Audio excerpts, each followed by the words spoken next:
Hello and welcome to Ben 10 What If, your home for amazing stories. Today's story is What If Ben 10 Was in One Piece Universe. Don't forget to like this video if you enjoy it, and subscribe if you haven't already.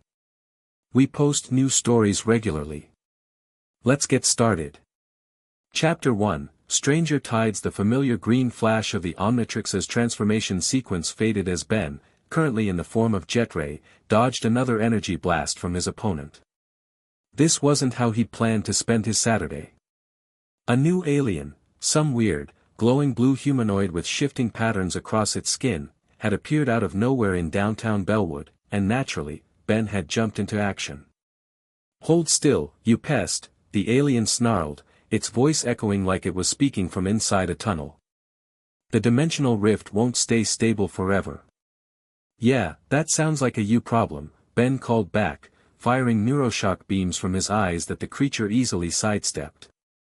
Whatever this thing was, it moved like lightning, almost like it could predict his attacks. The battle had carried them from downtown to the outskirts, near the old abandoned power plant. The alien kept fiddling with some device on its wrist between attacks, which definitely couldn't be good news.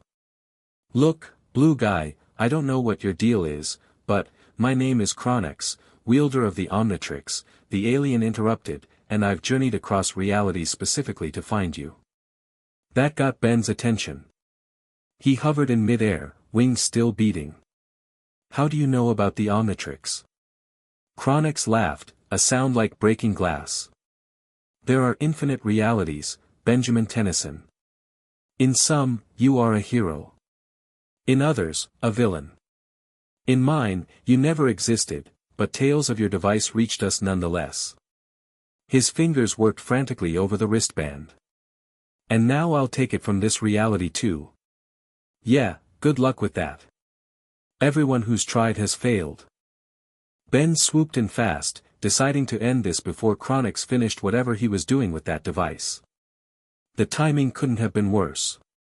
Just as Ben came within striking distance, the Omnitrix started flashing red. "No, not now." In a flash of red light, Ben transformed back to human form, momentum still carrying him forward directly toward his opponent. Chronix's eyes widened in surprise, then narrowed with opportunity. Perfect. He grabbed Ben's arm, the one wearing the Omnitrix, and slammed his other hand down on his own wrist device.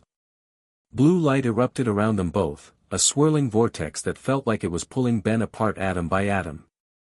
The sensation was worse than anything he'd experienced before, worse than when the Omnitrix malfunctioned, worse than being trapped between dimensions. "What are you doing?" Ben yelled over the roar of energy surrounding them. "Testing a theory," Chronix replied, his form beginning to shimmer and fade. "Enjoy your journey, Ben Tennyson. I doubt you'll find your way home again." The last thing Ben saw was Chronix releasing his grip and stepping backward out of the vortex, leaving Ben alone in the churning energy. Then everything went blindingly white, then pitch black. Pain. That was Ben's first conscious thought as awareness slowly returned. His head throbbed like he'd gone 10 rounds with Vilgax. His body felt like it had been wrung out and hung to dry. Ugh, note to self, interdimensional travel. Not recommended. Ben opened his eyes and immediately shut them against the blinding sunlight. Trying again more slowly, he blinked and took in his surroundings. Blue sky. Really blue. Like, impossibly blue. And clouds, normal, white, fluffy clouds. That was a good sign, right? At least he wasn't on some alien world with a purple sky and 3 suns. He sat up, groaning. Sand. He was on a beach. The ocean stretched out before him, vast and blue, waves gently lapping at the shore about 20 feet away. Behind him, dense vegetation grew right up to where the sand began, palm trees and other tropical-looking plants he couldn't name. Okay, so. Hawaii maybe?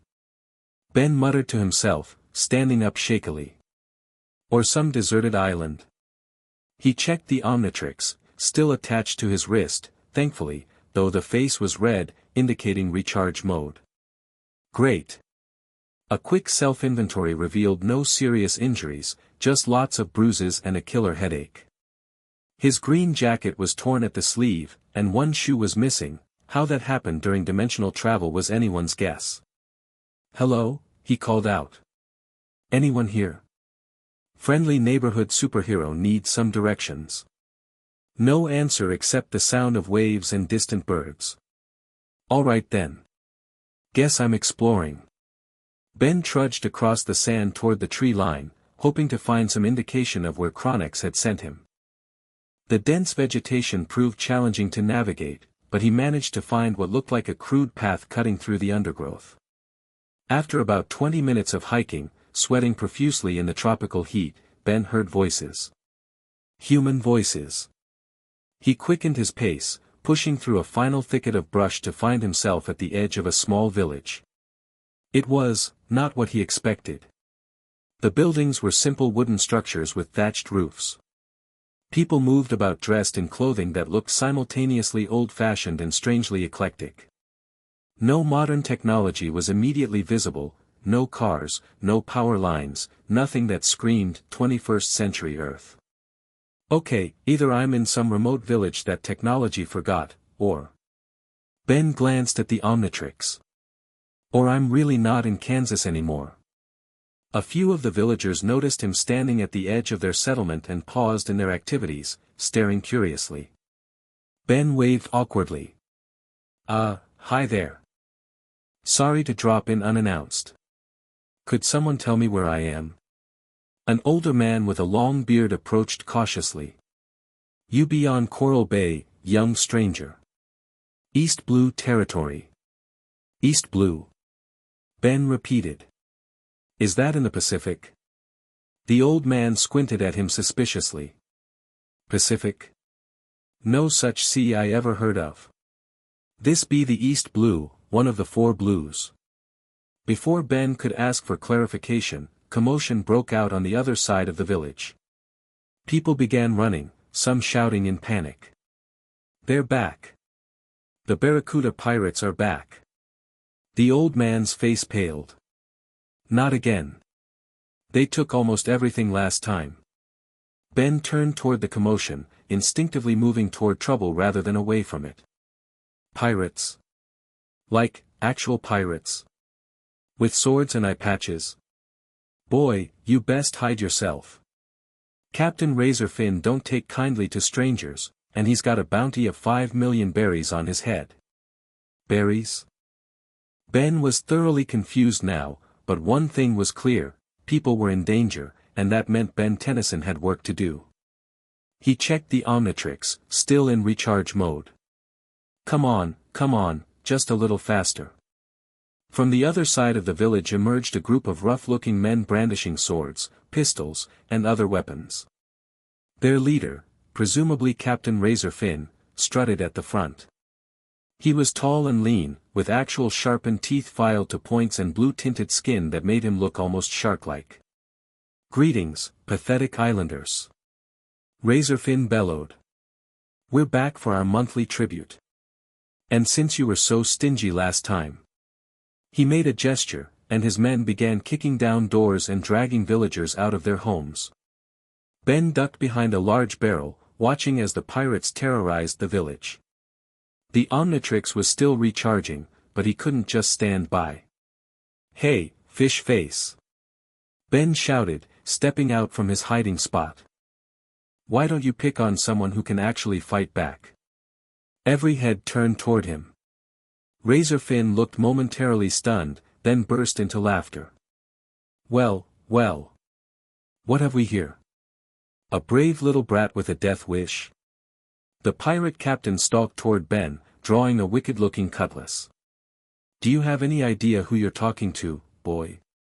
Ben stood his ground, keeping one eye on the Omnitrix. Still red. Some jerk with bad dental hygiene terrorizing innocent people. "Yeah, I've met your type before." Razorfin's smile vanished. "I'm Captain Razorfin of the Barracuda Pirates. I've sunk Navy ships and slaughtered Marines by the dozen." He thrust his cutlass forward, stopping just short of Ben's throat. Give me one reason why I shouldn't get you where you stand. Ben glanced at the Omnitrix again. The red glow had just changed to green. How about I give you 10? Ben grinned, slapping down on the now activated Omnitrix. In a flash of emerald light, his human form disappeared, replaced by a massive, red, four-armed alien form. Forearms. The pirate stumbled backward in shock. Even Razorfin looked stunned, his cutlass drooping. What devil fruit is that? One of the pirates stammered. Devil what now? Forearms cracked his knuckles, all 4 sets of them. I don't know what you're talking about, but I do know you guys are leaving this village empty-handed today. Razorfin recovered quickly, pointing his blade at the transformed Ben. Men! Kill that freak! 3 pirates charged forward. Forearms grabbed the first 2 by their shirts and knocked their heads together, then swatted the third aside with a casual backhand that sent him flying into a cart of fish. Is that all you got? Forearms taunted. The remaining pirates attacked as one, but they might as well have been moving in slow motion. Ben had fought aliens with actual superpowers, these guys were just humans with pointy objects. He plowed through them like bowling pins, careful to restrain his strength enough not to cause serious injury but making sure they'd think twice before returning. Razorfin, seeing his crew being dismantled by a 4-armed red giant, finally decided to get personally involved. He charged forward, cutlass raised high, bringing it down in what would have been a killing blow against an ordinary opponent. Forearms caught the blade between 2 massive palms, snapping it in half with a quick twist. My sword! Razorfin yelped. Do you know how much that cost me? Send me the bill, Forearms replied, picking up the pirate captain by his coat and bringing him to eye level. Now here's what's gonna happen.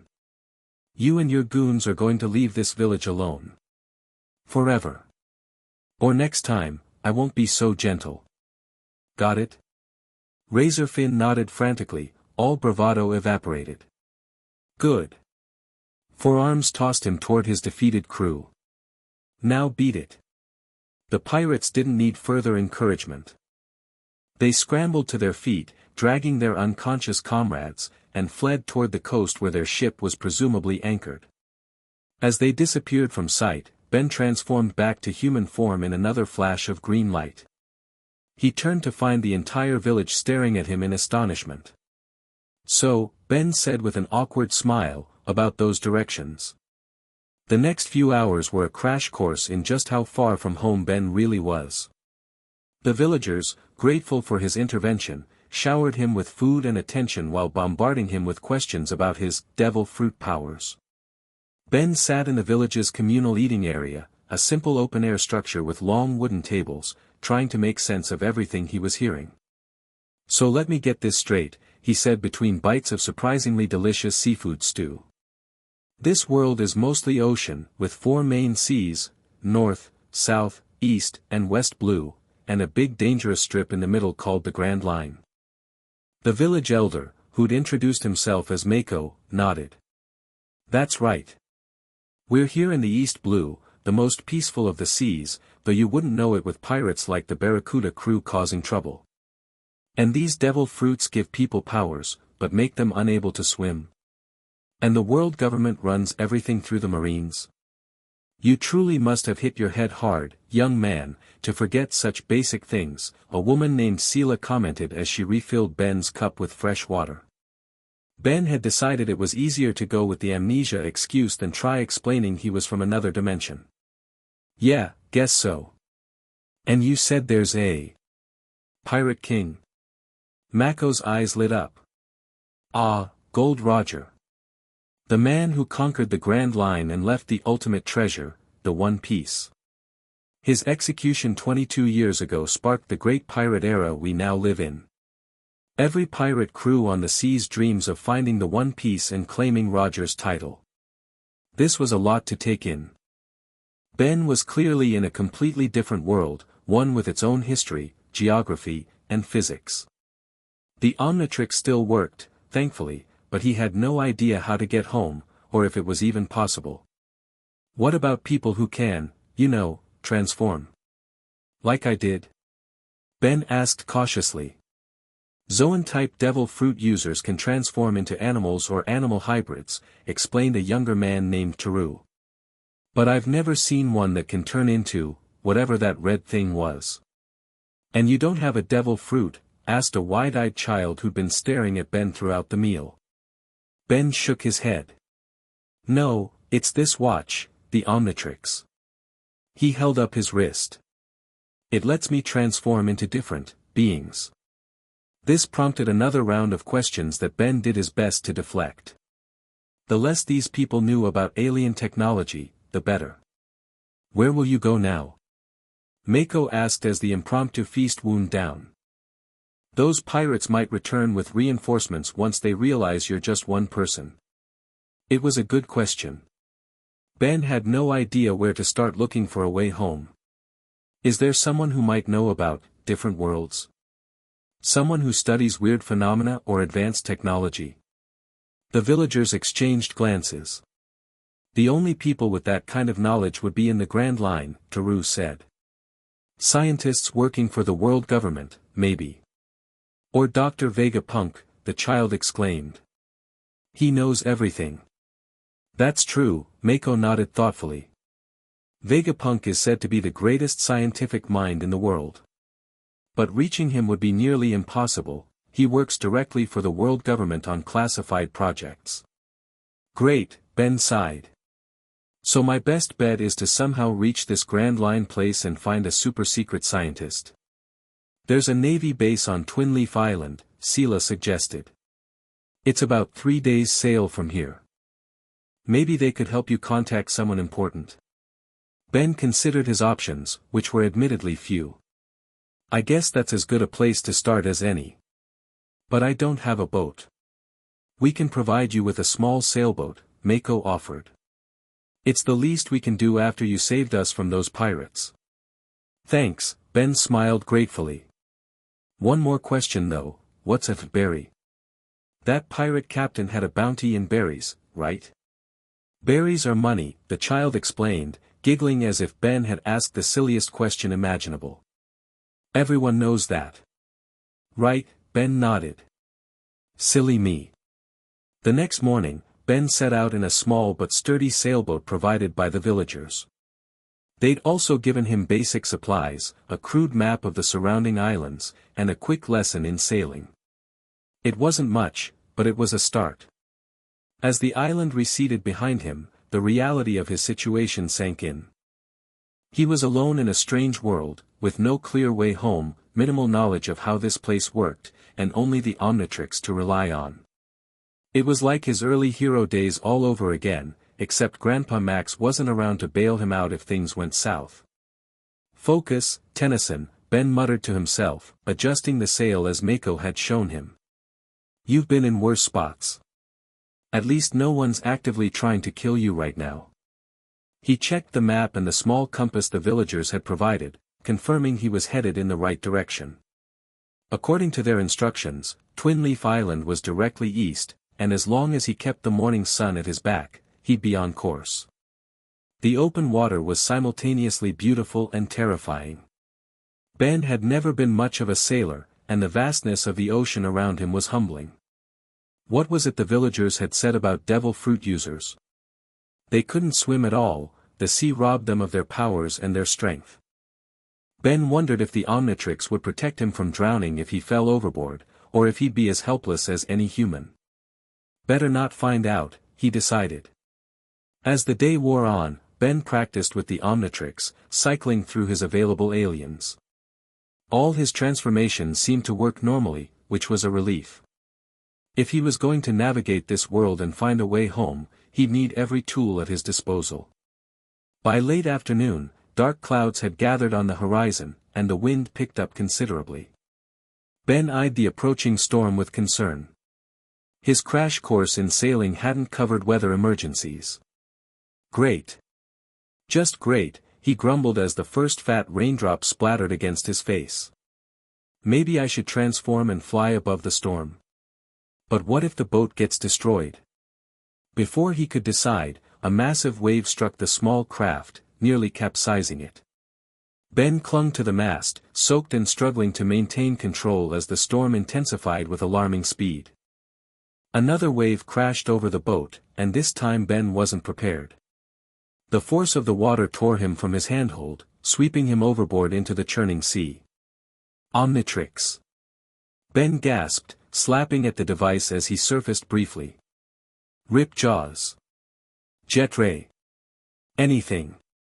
But the water kept pushing him under, giving him no chance to activate the device properly. In desperation, he managed one solid press on the dial just before another wave crashed over him. Green light flashed beneath the water's surface as Ben transformed into Big Chill, the moth-like alien with ice powers and, crucially, the ability to fly. He phased through the water, becoming intangible and shooting upward into the stormy sky.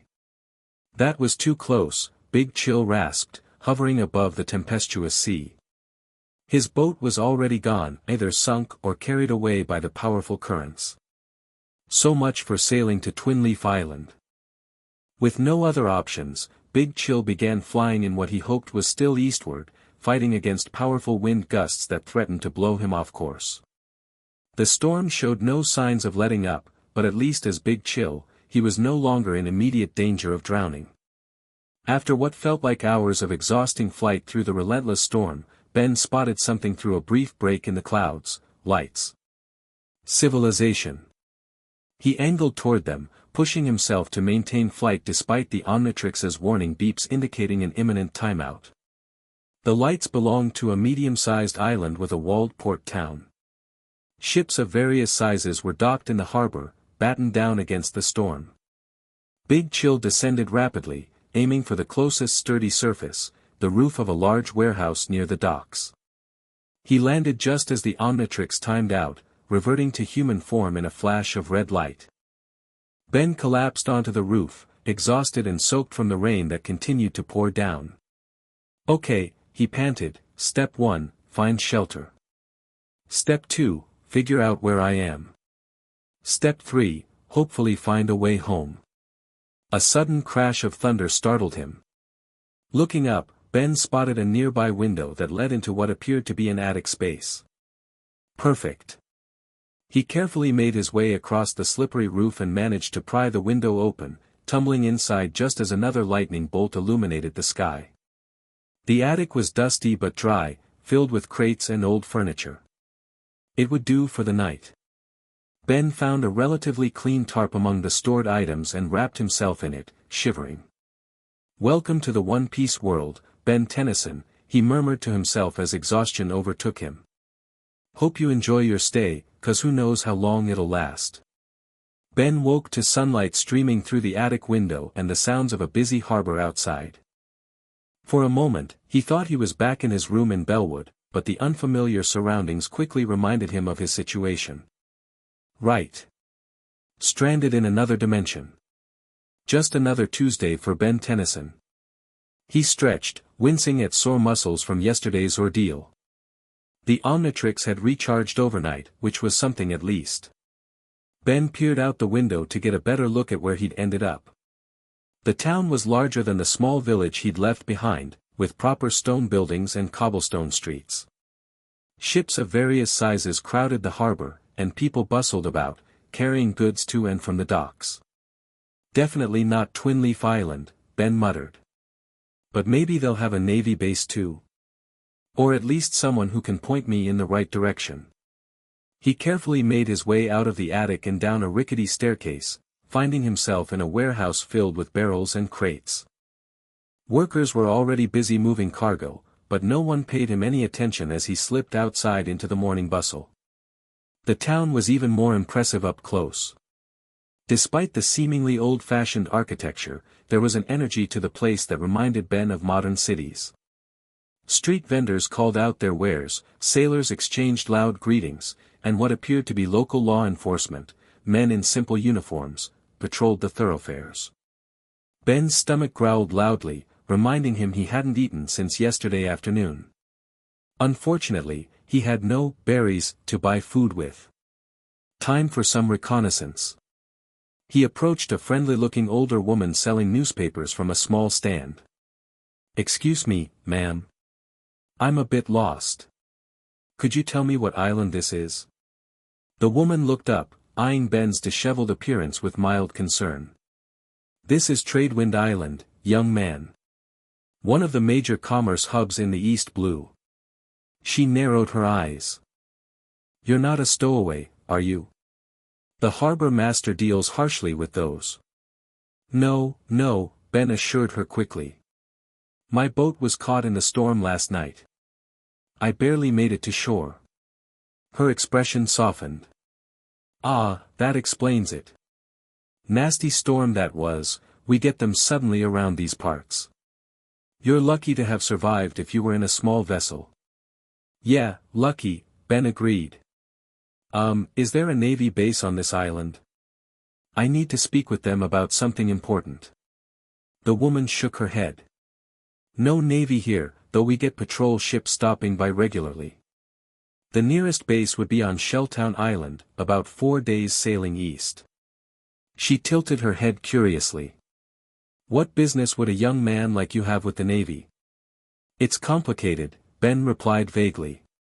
Is there anyone here who knows a lot about unusual phenomena? Or maybe advanced technology? The woman tapped her chin thoughtfully.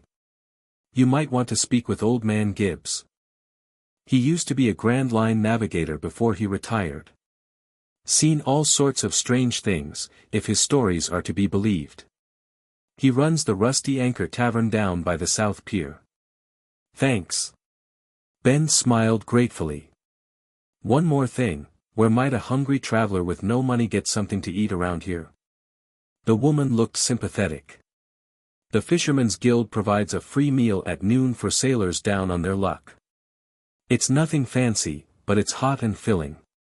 Just head to the blue building with the net insignia near the east dock. With directions and a plan for food, Ben felt marginally better about his situation. He decided to seek out this Old Man Gibbs first. Anyone who'd navigated the Grand Line might have insights about interdimensional travel, or at least know someone who did. The Rusty Anchor was exactly what Ben expected a sailor's tavern to look like: dark wood, the smell of rum and salt, nautical decorations hanging from every available surface, and despite the early hour, a handful of patrons already nursing drinks. Behind the bar stood an elderly man with skin tanned to leather by years of sun exposure. A scar ran from his left temple to his jaw, and his arms were covered in faded tattoos of sea creatures and navigational symbols. Excuse me, Ben approached the bar. Are you Old Man Gibbs? I was told you might be able to help me. The bartender looked up, studying Ben with sharp eyes that belied his advanced age. Depends who's asking and what kind of help they need. His voice was gravelly but not unfriendly. My name's Ben. Ben Tennyson. I'm not from around here. Actually, I'm trying to find my way home, but it's really far away. How far we talking, boy? Another blue? The Grand Line. Ben hesitated, then decided a version of the truth might work best. Let's just say it's in another world entirely. I was hoping someone who's seen the Grand Line might know about unusual phenomena. Ways people or things might cross between different places. Gibbs' eyebrows shot up, then he barked a laugh. Either you're spinning tales, or you've got quite the story to tell. He glanced around the nearly empty tavern, then nodded to a small table in the corner. Sit. I'll bring us some tea, and you can explain exactly what you mean by another world. Ben took the offered seat while Gibbs prepared 2 mugs of strong-smelling tea. When the old navigator joined him, Ben gave him an abbreviated version of the truth, that he was from a different world altogether, transported here by an enemy, and now seeking a way back. To his surprise, Gibbs didn't dismiss his story outright. The Grand Line is filled with inexplicable phenomena, the old man said after Ben finished. Islands where the laws of nature don't apply. Sea creatures larger than mountains. Weather that changes in an instant without reason. He took a sip of his tea. What you're describing is beyond even those oddities, but I've learned never to dismiss the impossible too quickly. So you've never heard of people crossing between dimensions? Or worlds? Gibbs stroked his beard thoughtfully. There were whispers, years ago, of a certain scientist experimenting with the very fabric of reality. A brilliant but dangerous man named Kaizen. He was obsessed with the idea that our world wasn't the only one, that there were parallel existences beyond our own. Ben leaned forward eagerly. What happened to him? Where can I find him? Last I heard, he was recruited by the world government, or more accurately, by Cypherpol, their covert operations unit. His research was deemed too valuable, and too dangerous, to remain unsupervised. So he works for the world government now? Like this Vegapunk person? Gibbs nodded. Vegapunk is the public face of the government's scientific division. Kaizen operates in the shadows, pursuing research too controversial or dangerous for public knowledge. The old navigator fixed Ben with a serious look. If you're truly from another world, boy, I'd be careful who you tell that to. The world government doesn't look kindly on things they don't understand or can't control. Ben absorbed this warning, thinking of how many times his own government had tried to take the Omnitrix from him. Some things were apparently universal across dimensions. Thanks for the advice, Ben said sincerely. Is there any way I could get to where this Kaizen might be? Gibbs laughed without humor. The only way would be to reach Marine headquarters on the Grand Line, and even then, you'd likely be arrested before you got anywhere near their top scientists. He studied Ben for a moment. Though I sense there's more to you than meets the eye, young man. Before Ben could respond, the tavern door burst open, and a panic-stricken man stumbled in. Pirates, he shouted. The Silver Fang pirates just docked at the North Harbor. Captain Riker himself is leading them into town. The few patrons in the tavern immediately stood, some rushing for the exit, others seeking hiding places. Gibbs cursed under his breath. Bad timing, that, the old navigator muttered. Riker's got a bounty of 20 million berries, and he's not known for his mercy. These Silver Fang guys, Ben asked, are they worse than the Barracuda pirates? Gibbs shot him a look. The Barracudas are small-time thugs compared to Silver Fang. Riker has a devil fruit power, the blade fruit. Can turn any part of his body into razor-sharp steel. That didn't sound good, but it also wasn't anything Ben hadn't handled before. Where are the local authorities? The town guard? They'll be hiding like everyone else if they've got any sense. We've no Marines stationed here to handle threats of this level. Ben stood, determination setting in. Well, someone has to do something. Gibbs grabbed his arm. Don't be a fool, boy. You've no idea what you're up against. Actually, Ben replied, tapping the Omnitrix with a grin, I think I do. And I've got some experience dealing with bullies, no matter what dimension they're from. Before Gibbs could protest further, Ben was out the door and running toward the sounds of chaos coming from the north end of town. People rushed past him in the opposite direction, faces tight with fear. Ahead, smoke rose from what appeared to be a freshly set fire. Ben rounded a corner and found himself in a market square now mostly deserted except for a group of rough-looking men ransacking stalls and terrorizing the few vendors too slow to escape. At their center stood a tall, muscular figure with silver-streaked black hair and multiple piercings along each ear. One of his arms had transformed into what looked like a long, curved blade. Captain Riker, Ben muttered, recognizing the devil fruit power Gibbs had described. The pirate captain was currently using his blade arm to slice through a merchant's cart, laughing as the man begged him to stop. Please. That's my entire livelihood. Should have thought of that before setting up shop in my territory, Riker replied coldly. Tradewind Island pays tribute to the Silver Fang pirates, or it burns. Those are the options. Ben had heard enough. Hey, Scissorhands, he shouted. Why don't you pick on someone who can actually fight back? Riker and his crew turned toward the voice, expressions ranging from surprise to amusement when they saw a teenager standing there with his hands on his hips. Well, Riker drawled. Looks like someone missed the evacuation call. His blade arm shifted back to a normal hand, then both arms transformed into deadly-looking scythes from the elbow down. "Run along, boy, before I decide to make an example of you." "Funny," Ben replied, activating the Omnitrix, "I was about to say the same thing to you." He cycled through his available aliens, settling on one that seemed appropriate. "Let me show you a real blade." Ben slammed down on the Omnitrix, and in a flash of green light, Diamond Head stood where the teenager had been. The crystalline alien's appearance drew gasps from the pirates. "What the hell?" one of them exclaimed. "Is that a devil fruit power?" "Don't know, don't care," Riker snarled, charging forward with both blade arms raised. "Whatever he is, he bleeds like everything else." The pirate captain brought his blades down in a powerful cross-slash, but instead of cutting through flesh, they screeched against Diamond Head's crystalline body, sending up sparks but leaving no damage. "My turn," Diamond Head said, forming his arm into a massive crystal blade that he swung at Riker, forcing the pirate to leap backward. "What are you?" Riker demanded, eyeing the unharmed alien warily. "Just someone passing through," Diamond Head replied, "who doesn't like seeing innocent people terrorized." Riker signaled to his crew. "Don't just stand there gawking. Kill him."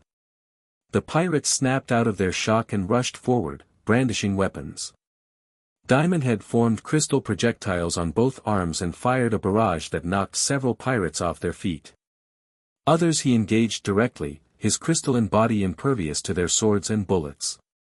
"Your weapons can't hurt me," Diamond Head taunted as he casually backhanded a burly pirate through a market stall.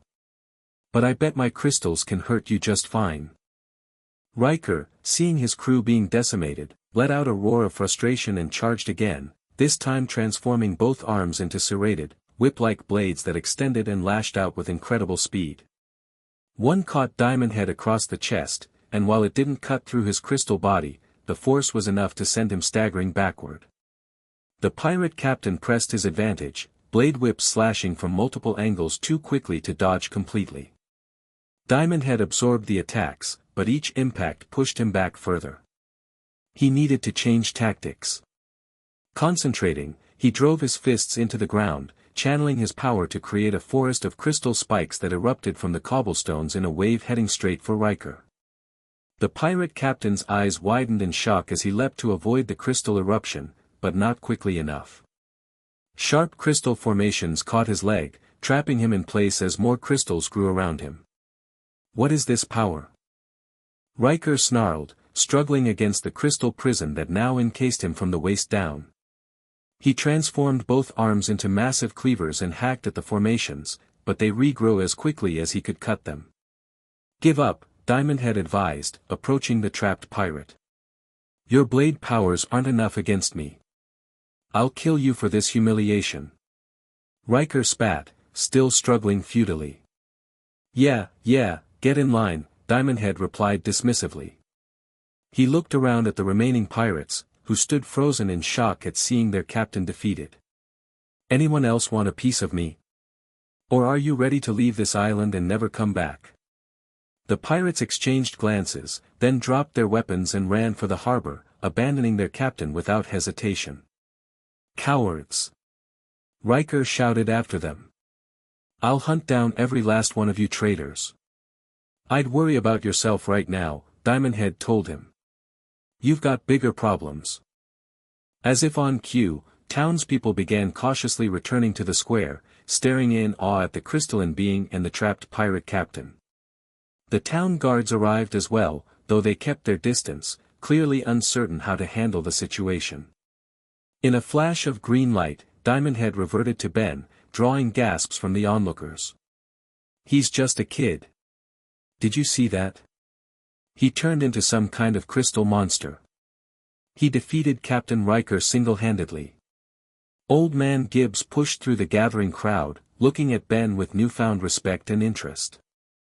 "Well, lad," the navigator said, stroking his beard, "I think you just became the most famous person on Tradewind Island." He nodded toward the townsfolk, who were now chattering excitedly and pointing at Ben. "And if I know anything about how news travels in these seas, your reputation won't stop here." Ben looked around at the odd faces, then at Riker still trapped in crystal. I just did what anyone would do. Gibbs laughed. No, lad. You did what only someone with extraordinary abilities could do. He lowered his voice. And you've just painted a target on your back.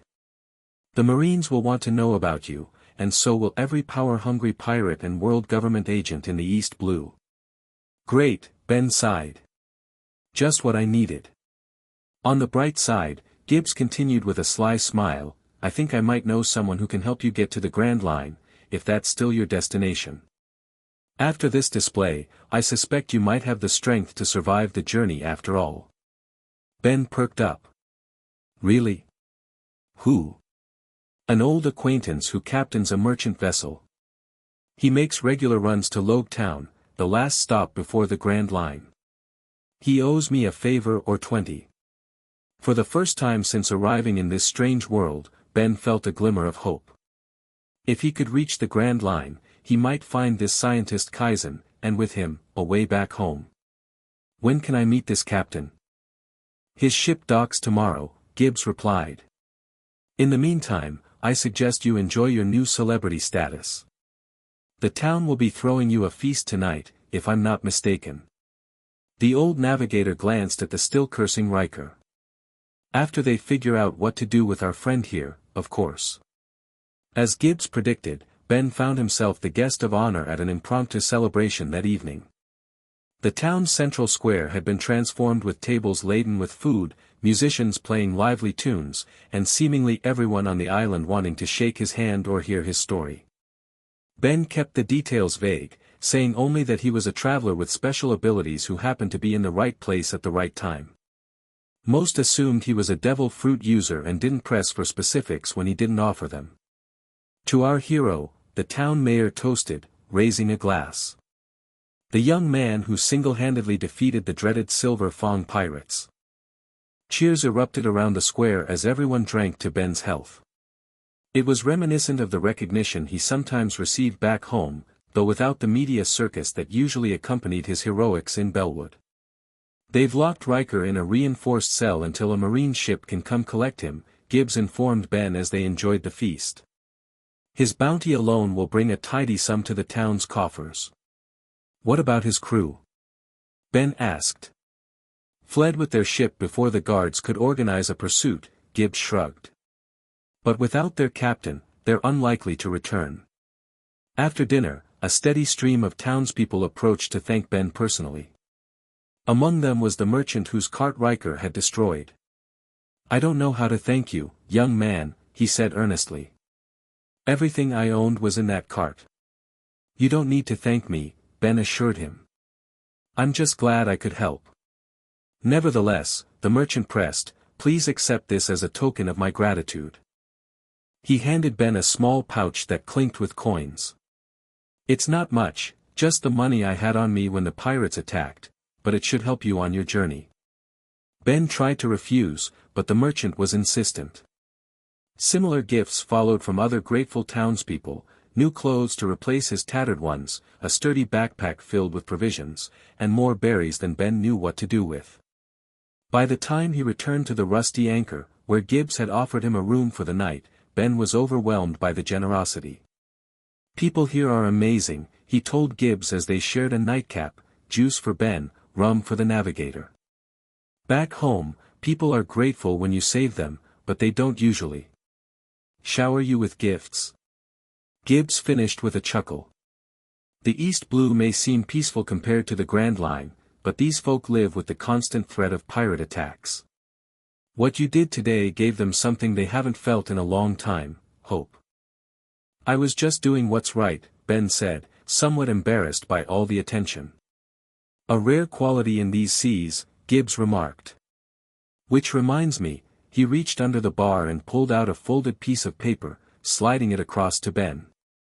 What's this? A letter of introduction to Captain Heron, the merchant captain I mentioned. He'll be docking tomorrow afternoon. This should ensure he gives you passage to Logue Town. Thanks, Gibbs. For everything. The old navigator nodded. Just be careful on your journey, lad. The world is full of dangers, especially for someone with abilities like yours. He took a sip of rum. Word of your deeds will spread, and not everyone who seeks you out will have friendly intentions. Story of my life, Ben replied with a rueful smile. Even in another dimension, some things never change. True to Gibbs' word, a large merchant vessel docked at Tradewind Island the following afternoon. The southern trader was impressive, three-masted, with a polished wooden hull and a figurehead carved to resemble a mermaid. Its crew worked with practiced efficiency, unloading cargo and preparing for the next leg of their journey. Ben approached the gangplank, where a harried-looking officer was checking manifests. "Excuse me," Ben said, "I'm looking for Captain Heron." "I have a letter from Old Man Gibbs." The officer barely glanced up. "Captain's busy. Whatever business you have can wait until after we've unloaded." "It's about passage to Logue Town," Ben pressed, holding out the sealed letter. This got the officer's attention. He looked up, studying Ben more carefully. "You're him, aren't you? The boy who took down Riker." It wasn't a question. News travels fast among sailors. "Wait here." He disappeared up the gangplank, returning moments later with a tall, broad-shouldered man with a neatly trimmed beard and piercing blue eyes. Captain Heron had the look of someone who'd spent a lifetime at sea, weathered but not beaten by it. "So," the captain said without preamble, "you're the wonder boy who's got the whole island talking." His eyes flicked to the Omnitrix on Ben's wrist. "And you have a letter from that old sea dog Gibbs, do you?" Ben handed him the sealed envelope. Heron broke the seal and quickly read its contents, his expression unreadable. When he finished, he folded the letter carefully and tucked it into his coat. "Gibbs says you need passage to Logue Town, and that you're on an urgent quest that may take you to the Grand Line." The captain's tone was neutral. "He also mentions you have unusual abilities that might attract unwanted attention." "That's right," Ben confirmed. "I can pay for my passage." Heron waved this off. "Any friend of Gibbs is welcome aboard the Southern Trader. But I have one condition." He fixed Ben with a stern look. "If we encounter trouble, be it pirates, sea kings, or marine inspections, you follow my orders without question. My first duty is to my crew and cargo." "Understood?" "Yes, sir," Ben nodded. "Good." Heron's expression softened slightly. "We sail with the evening tide. Be aboard by sunset with whatever belongings you're bringing." He turned to go, then paused. "And lad? Whatever your story is, and I suspect it's an interesting one, keep it to yourself while aboard my ship. The sea has ears, and some secrets are best kept between you and the deep." With that cryptic advice, Captain Heron returned to supervising the unloading of his vessel, leaving Ben to prepare for the next stage of his journey.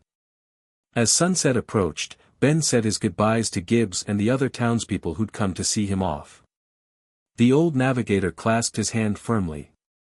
"Remember what I told you about Kaizen," Gibbs said quietly. "If anyone can help you find your way home, it would be him. But be wary, brilliant minds often harbor dangerous ambitions." "I'll be careful," Ben promised. "And thanks again for your help." "Good luck, Ben Tennyson," Gibbs said with a knowing smile. "Something tells me you'll need it before your journey's end." The Southern Trader departed with the evening tide, sails billowing in the brisk wind as it set course for Logue Town. Ben stood at the rail, watching Tradewind Island recede into the distance, wondering what new adventures awaited him in this strange and wondrous world. In just a few days, he'd battled pirates, made new allies, and taken his first steps toward finding a way home. The Omnitrix felt heavy on his wrist, a reminder of who he was and the responsibilities he carried, no matter what world he found himself in. "Next stop, Logue Town," Ben murmured as the stars began to appear in the darkening sky. "And after that, the Grand Line." Chapter 2, Alien Among Pirates. The journey to Logue Town took 4 days. 4 days of endless blue horizons that Ben spent learning everything he could about sailing in this strange world he'd landed in. Captain Heron, while initially reserved, proved to be a wealth of knowledge once Ben showed genuine interest in maritime skills. "You're a quick study," the captain remarked as Ben successfully tied a bowline knot on his third attempt. "Most landlubbers take weeks to master that one." "I've had practice picking up new skills fast," Ben replied, thinking of all the times he'd had to adapt to new alien forms on the fly. When you don't know what's coming next, you learn to roll with it. The crew of the Southern Trader gradually warmed to Ben's presence. Most had heard rumors of his showdown with Captain Riker, though the stories grew more exaggerated with each retelling. By the second day, Ben had apparently defeated an entire pirate armada single-handedly. "So what's your devil fruit power exactly?" asked Milo, a lanky deckhand who'd taken particular interest in Ben. "The stories say you turned into some kind of diamond monster." "Something like that," Ben replied evasively. He'd decided to let people believe he had devil fruit abilities. It was simpler than explaining the Omnitrix and aliens. "But I'd rather not demonstrate on a wooden ship in the middle of the ocean." This earned him approving nods from the more experienced sailors. Devil fruit users were respected for their powers but often viewed with caution at sea, where falling overboard meant certain death for those who'd lost the ability to swim. On the morning of the fourth day, Captain Heron called Ben to the helm. "We'll reach Logue Town by midday," he informed Ben, handing him a spyglass. "Take a look." Ben peered through the glass and saw a bustling port city on the horizon, larger than any settlement he'd encountered in this world so far. Even from a distance, he could make out the forest of masts in the harbor and the sprawl of buildings rising from the shoreline. "Impressive," Ben commented, returning the spyglass. "Logue Town, the city of the beginning and the end," Heron said with a hint of reverence. "It's where Gold Roger was born and where he was executed, launching the great pirate era." The captain gave Ben a significant look. "It's also the last civilized port before the Grand Line. Many who pass through its gates never return." "Sounds cheerful," Ben quipped, though a flutter of nervousness stirred in his stomach. Heron chuckled, clapping Ben on the shoulder. "You've got spirit, lad. You'll need it." His expression grew more serious. "Logue Town is also heavily patrolled by the Marines. Captain Smoker runs a tight ship, he's not a man to cross.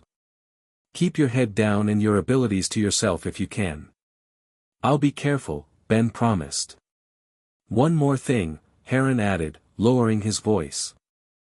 "If you're serious about reaching the Grand Line, you'll need a better vessel than any you'll charter in Logue Town. Most captains who make that crossing are either foolhardy pirates or well-armed marine ships." "Then how am I supposed to get there?" The captain stroked his beard thoughtfully. "There've been rumors of the Straw Hat Pirates passing through these waters recently." "The who?" "A rookie pirate crew that's been making waves. Their captain, Monkey D. Luffy, has a bounty of 30 million berries after causing trouble in the East Blue. Word is they're headed for the Grand Line." "You're suggesting I hitch a ride with pirates?" Ben asked incredulously. Heron shrugged. "Pirates, Marines, or take your chances with the Sea Kings in a rowboat. Those are your options. And between us, the Marines would have too many questions about a young man with mysterious powers seeking the Grand Line." Ben had to admit the captain had a point. His experiences with government agents back home hadn't exactly inspired confidence in their counterparts here. "How would I even find these Straw Hat Pirates?" "Keep your ears open in town. Pirates aren't exactly subtle, especially not this crew." The Southern Trader docked at Logue Town just after noon, joining dozens of other vessels in the busy harbor. Captain Heron insisted on personally escorting Ben down the gangplank. "It's been interesting having you aboard," the captain said as they reached the dock. "Whatever quest you're on, I wish you success." He pressed a small pouch into Ben's hand. "Your wages for the work you did on the crossing. You earned it." "Thanks, Captain." "For everything." Heron nodded. "If you need a return passage to the East Blue, assuming you survive the Grand Line, look for the Southern Trader. We make this run every 2 months." They shook hands, and Ben watched the captain return to his ship, already barking orders for unloading cargo. Then, shouldering his backpack, Ben turned to face Logue Town. The port city was a riot of sights, sounds, and smells. Street vendors hawked exotic foods and souvenirs, sailors crowded into rowdy taverns, and shops of every description lined the cobblestone streets. Despite the old-world architecture, there was an energy to the place that reminded Ben of a modern metropolis. Following Captain Heron's advice to keep a low profile, Ben first sought out affordable accommodations. He found a modestly priced inn called the Sailor's Rest near the Market District, where the proprietor, a round, cheerful woman named Ms. Maple, didn't ask too many questions beyond whether he could pay in advance. "One night or more, dearie?" she asked, counting the berries Ben placed on the counter. "Not sure yet. Let's start with 2. Smart lad. Many who plan to leave tomorrow find reasons to stay in Logue Town longer than expected." She winked, handing him a key. "Room 8, top of the stairs. Breakfast is included, served from dawn till mid-morning." Ben's stomach growled audibly, reminding him he hadn't eaten since early morning. Ms. Maple laughed.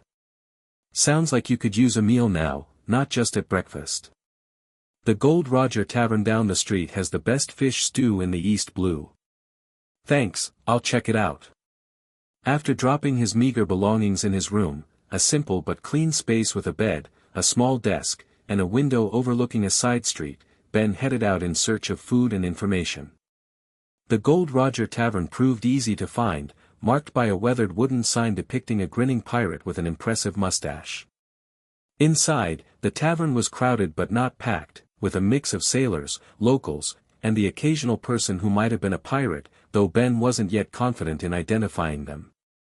He found an empty stool at the bar and ordered the recommended fish stew from a gruff but efficient barkeeper. While waiting, Ben casually eavesdropped on nearby conversations, hoping to glean any information about the Straw Hat Pirates or ways to reach the Grand Line. "Crazy prices for log poses these days," a weathered sailor was saying to his companion. "Used to be you could get one for 100 berries. Now you're lucky to find one for 10 times that. What do you expect? Everyone's Grand Line crazy since that Straw Hat Kid took down Don Krieg in Arlong." Ben's ears perked up at the mention of Straw Hat. "Speaking of crazy," the second sailor continued, lowering his voice, "heard they're actually in town. The Straw Hats. Bullshit. Smoker would have nabbed them already. Not if they're keeping a low profile. My cousin works the docks, swears he saw their ship yesterday. Small caravel with a sheep figurehead. If they're smart, they'll stock up and leave before Smoker catches wind." Their conversation was interrupted by the arrival of Ben's stew, a steaming bowl that smelled delicious despite containing sea creatures he probably couldn't name. He dug in while continuing to listen, but the sailors had moved on to other topics. The stew lived up to its reputation, rich and flavorful, with chunks of firm white fish and vegetables in a savory broth. Ben was halfway through when the tavern door swung open, and the ambient noise level dropped noticeably. Ben glanced over his shoulder to see the cause of the sudden hush. A tall, imposing figure stood in the doorway, surveying the room with sharp eyes. His white hair and the multiple cigars clenched between his teeth would have made him distinctive enough, but it was the white jacket with "Justice" emblazoned on the back that clearly marked him as someone important. "Marine Captain," the barkeeper muttered under his breath as he hurriedly wiped down the counter. "Captain Smoker himself. Something's up." The Marine officer strode into the tavern, followed by a woman with short dark hair and glasses, also wearing a Marine uniform. They approached the bar directly beside Ben. "What can I get you, Captain Smoker?" the barkeeper asked with forced cheer. "Information, not drinks," Smoker replied gruffly. "There's word the Straw Hat Pirates might be in Logue Town. Anyone here seen anything suspicious?" A nervous silence fell over the tavern. Ben focused intently on his stew, suddenly very aware of the omnitrix on his wrist. The last thing he needed was a run-in with the local law enforcement. "Come on," Smoker growled, scanning the tavern patrons. "No one's in trouble for just talking." I'm after pirates, not gossips. When no one volunteered information, Smoker sighed in frustration. His gaze landed on Ben, who was trying very hard to appear uninteresting. You kid. You're not a local. Ben looked up, meeting the Marine captain's intense stare. Just arrived today, sir.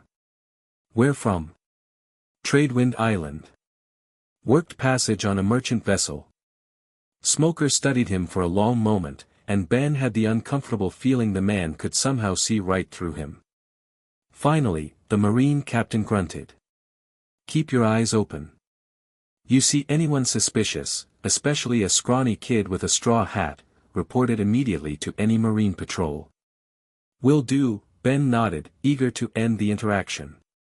Smoker turned to leave, but then paused, looking back at Ben with narrowed eyes.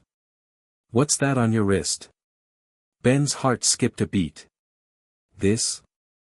Just a watch. Family heirloom. Unusual design. It's foreign.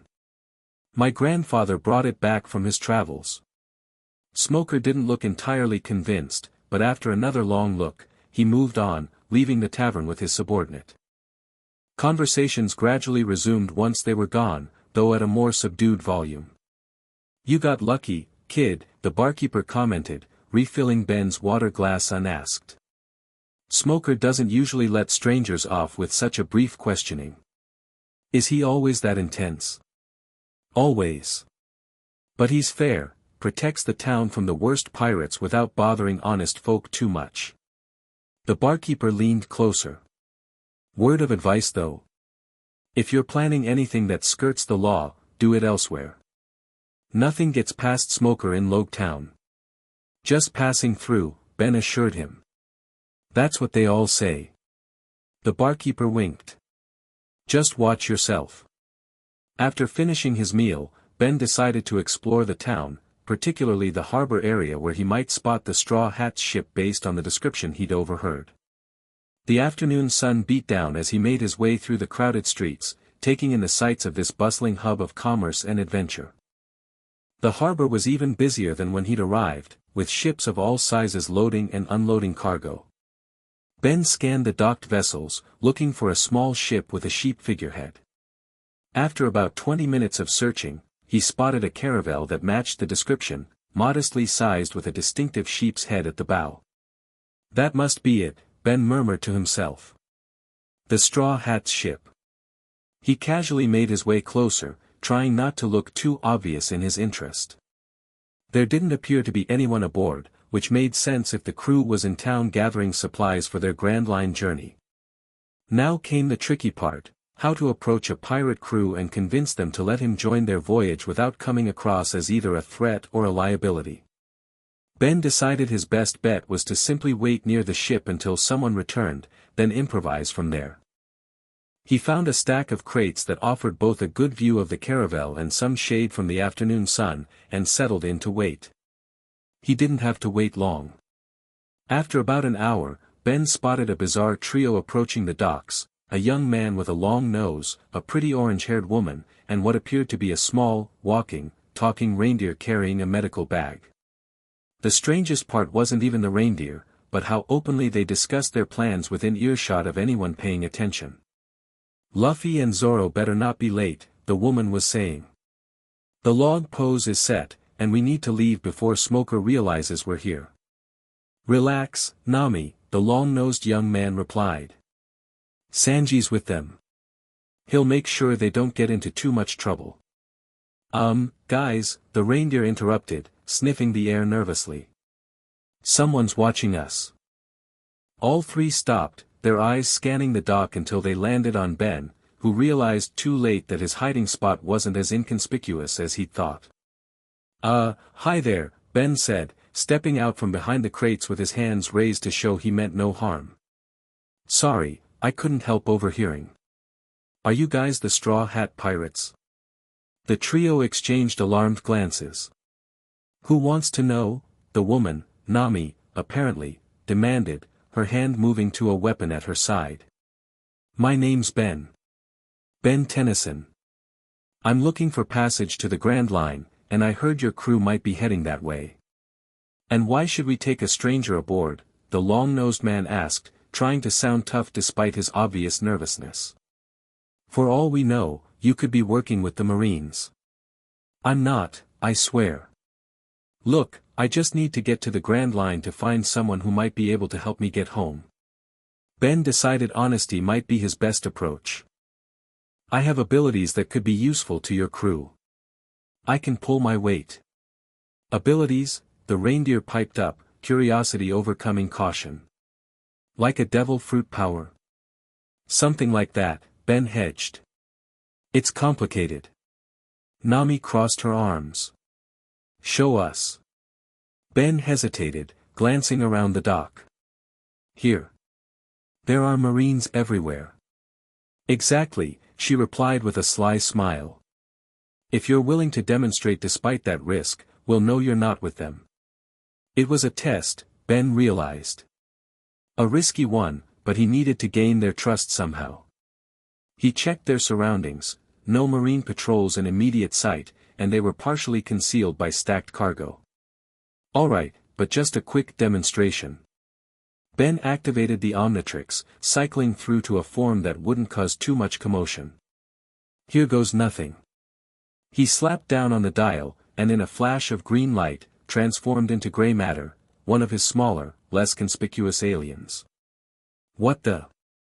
The long-nosed man yelped, jumping back. Amazing, the reindeer exclaimed, eyes wide with wonder. He shrunk. Not just shrunk, Gray Matter replied in his high-pitched voice. My species possesses enhanced intelligence and dexterity, making me ideal for tasks requiring technical expertise or accessing small spaces. He scurried up a nearby crate with impressive agility. I have multiple forms, each with different abilities. That's not like any devil fruit I've ever heard of, Nami said, leaning in to examine the tiny alien. You can change back, right? Of course, Gray Matter assured her. Though this form has a time limit. As if on cue, the Omnitrix symbol on his back began to blink, and moments later, Ben reverted to human form in another flash of light. The three pirates stared at him in astonishment. That was so cool, the reindeer exclaimed, practically bouncing with excitement. How many forms do you have? How does it work? Is it painful? Chopper, breathe, Nami interrupted, though she looked impressed despite herself. I can see why you'd be useful, but the decision isn't mine alone. Our captain makes the call on new crew members. That's fair, Ben agreed. When can I meet him? As if summoned by the question, a commotion erupted from the town. Shouts and the sound of breaking wood echoed across the harbor, followed by a triumphant laugh that somehow managed to sound both menacing and cheerful at the same time. That would be him now, the long-nosed man sighed. Right on cue. Ben turned to see a bizarre procession bursting from a side street onto the harbor. At the front ran a lanky young man wearing a red vest, blue shorts, and, true to his moniker, a straw hat. His arms stretched impossibly as he launched himself forward, confirming he must indeed possess devil fruit powers. Behind him sprinted a green-haired man with 3 swords at his hip, alongside a blond man in a suit who, despite being in full flight, somehow managed to look composed. And behind them all, a massive cloud of white smoke pursued, taking the vague shape of a man reaching out with elongated arms. Smoker! Nami shouted in alarm. They led him right to the ship. Classic Luffy, the long-nosed man groaned. Usopp, prepare for emergency departure. Nami commanded, already rushing toward their ship. Chopper, help me with the sails. Ben stood momentarily frozen, watching the chaos unfold. The stretchy young man, presumably Captain Luffy, spotted his crew and waved cheerfully, seemingly unconcerned about the smoke monster chasing him. Nami. Usopp. Chopper. Get the ship ready. We're leaving now. Luffy shouted, his voice filled with excitement rather than fear. Ben made a split-second decision. If he wanted passage to the Grand Line, this was his chance, however chaotic it might be. He sprinted after Nami and the others, reaching the gangplank just as they scrambled aboard. "Hey, wait," he called. "What about my request?" Nami glanced back, clearly torn between urgency and sympathy. "Now's really not the time. I can help." Ben insisted, activating the Omnitrix again. "Just let me." He was cut off by the arrival of Luffy and his companions, who burst past Ben and leaped aboard their ship. Hot on their heels came the Smoke, which Ben now saw was indeed Captain Smoker, his body partially transformed into a billowing white cloud. "Straw Hat Luffy!" Smoker roared. "You're under arrest." "Sorry, Smokey." Luffy laughed, already stretching his arms to grab the mainmast. "We've got places to be." Ben watched as the caravel's sails unfurled with surprising speed, the ship already beginning to pull away from the dock. His chance was literally sailing away. "Wait," he shouted, running toward the end of the dock. "Take me with you." Whether Luffy heard him or not, the gap between ship and shore was widening quickly. Smoker, however, noticed Ben. "You." The boy from the tavern. The Marine captain's eyes narrowed with suspicion. "You're with them?" "No. I mean, sort of. Ben fumbled for words, caught between the departing pirates and the advancing Marine. Smoker's body surged forward in a plume of smoke, his hand solidifying just enough to grab Ben's wrist, the one wearing the Omnitrix. "I knew there was something off about you," Smoker growled. "That's no ordinary watch." Ben had no time for subtlety now. He activated the Omnitrix, quickly selected an alien, and transformed in a flash of green that momentarily blinded the Marine captain. "Heat blast!" the fiery alien roared, his sudden surge in temperature forcing Smoker to release his grip. "A fire-based power?" Smoker looked surprised but not intimidated. "Interesting, but smoke smothers flame, boy." He expanded his smoke form, attempting to engulf Heat Blast, but Ben had fought enemies with similar powers before. He concentrated, raising his body temperature to create a superheated updraft that dispersed Smoker's smoke. "Maybe usually," Heat Blast replied, "but my flames burn a lot hotter than you're used to." The standoff drew gasps from onlookers on the docks and shouts from other Marines rushing to their captain's aid. From the departing ship, Ben could see the Straw Hat crew watching in amazement. "I don't want to fight you," Heat Blast told Smoker. "I just need to get to the Grand Line." "That's not happening," Smoker replied, reforming his smoke into a more concentrated attack. "Whatever you are, you're coming with me for questioning." The situation was escalating quickly, and Ben knew he couldn't afford to be captured. Not when he was so close to finding a lead on getting home. Making a split-second decision, Heat Blast turned toward the ocean and unleashed a massive jet of flame downward, creating enough force to launch himself into the air like a rocket. He arced over the harbor, aiming for the departing pirate ship. "What the?" he heard Smoker shout behind him. The Straw Hats watched in astonishment as the fiery figure hurtled toward their vessel. Ben realized too late that landing on a wooden ship as Heat Blast probably wasn't the best idea. "Gum Gum Balloon!" Luffy suddenly shouted, inhaling to inflate his body into a makeshift cushion just as Heat Blast reached the ship. Ben bounced off the rubber captain and quickly transformed back to human form before he could set anything ablaze. "Thanks for the catch," Ben gasped, sprawled on the deck. Luffy deflated with a whoosh, then burst into delighted laughter. "That was awesome. You were on fire but not burning. And you flew. Hey guys, can we keep him?" The rest of the crew stared in various states of shock, while behind them, Logue Town receded into the distance, Smoker's angry shouts fading on the wind. Ben had just made the most dramatic first impression possible, but at least he'd made it aboard.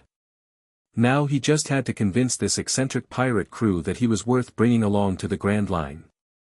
"So let me get this straight," Nami said, pacing the galley of the Going Merry as the ship sailed away from Logue Town.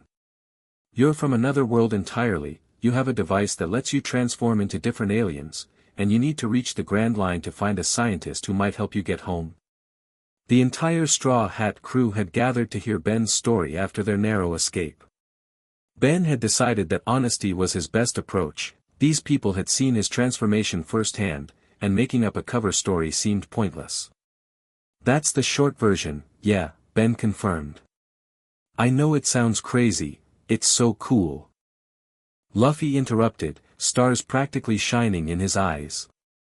"You can turn into different creatures. Like a mystery box of powers.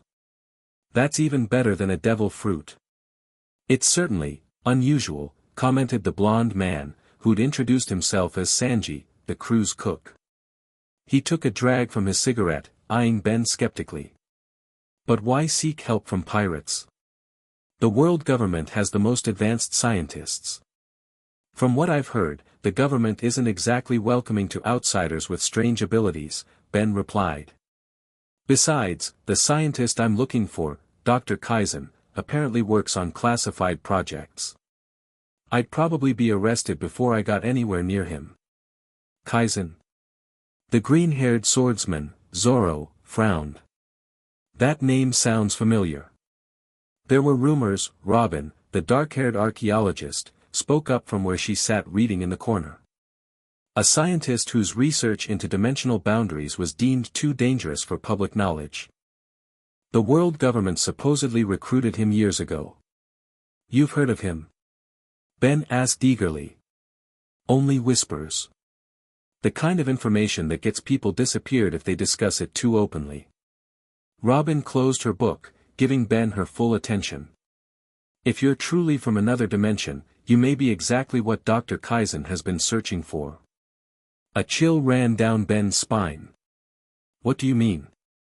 "Theory without evidence is just philosophy," Robin replied.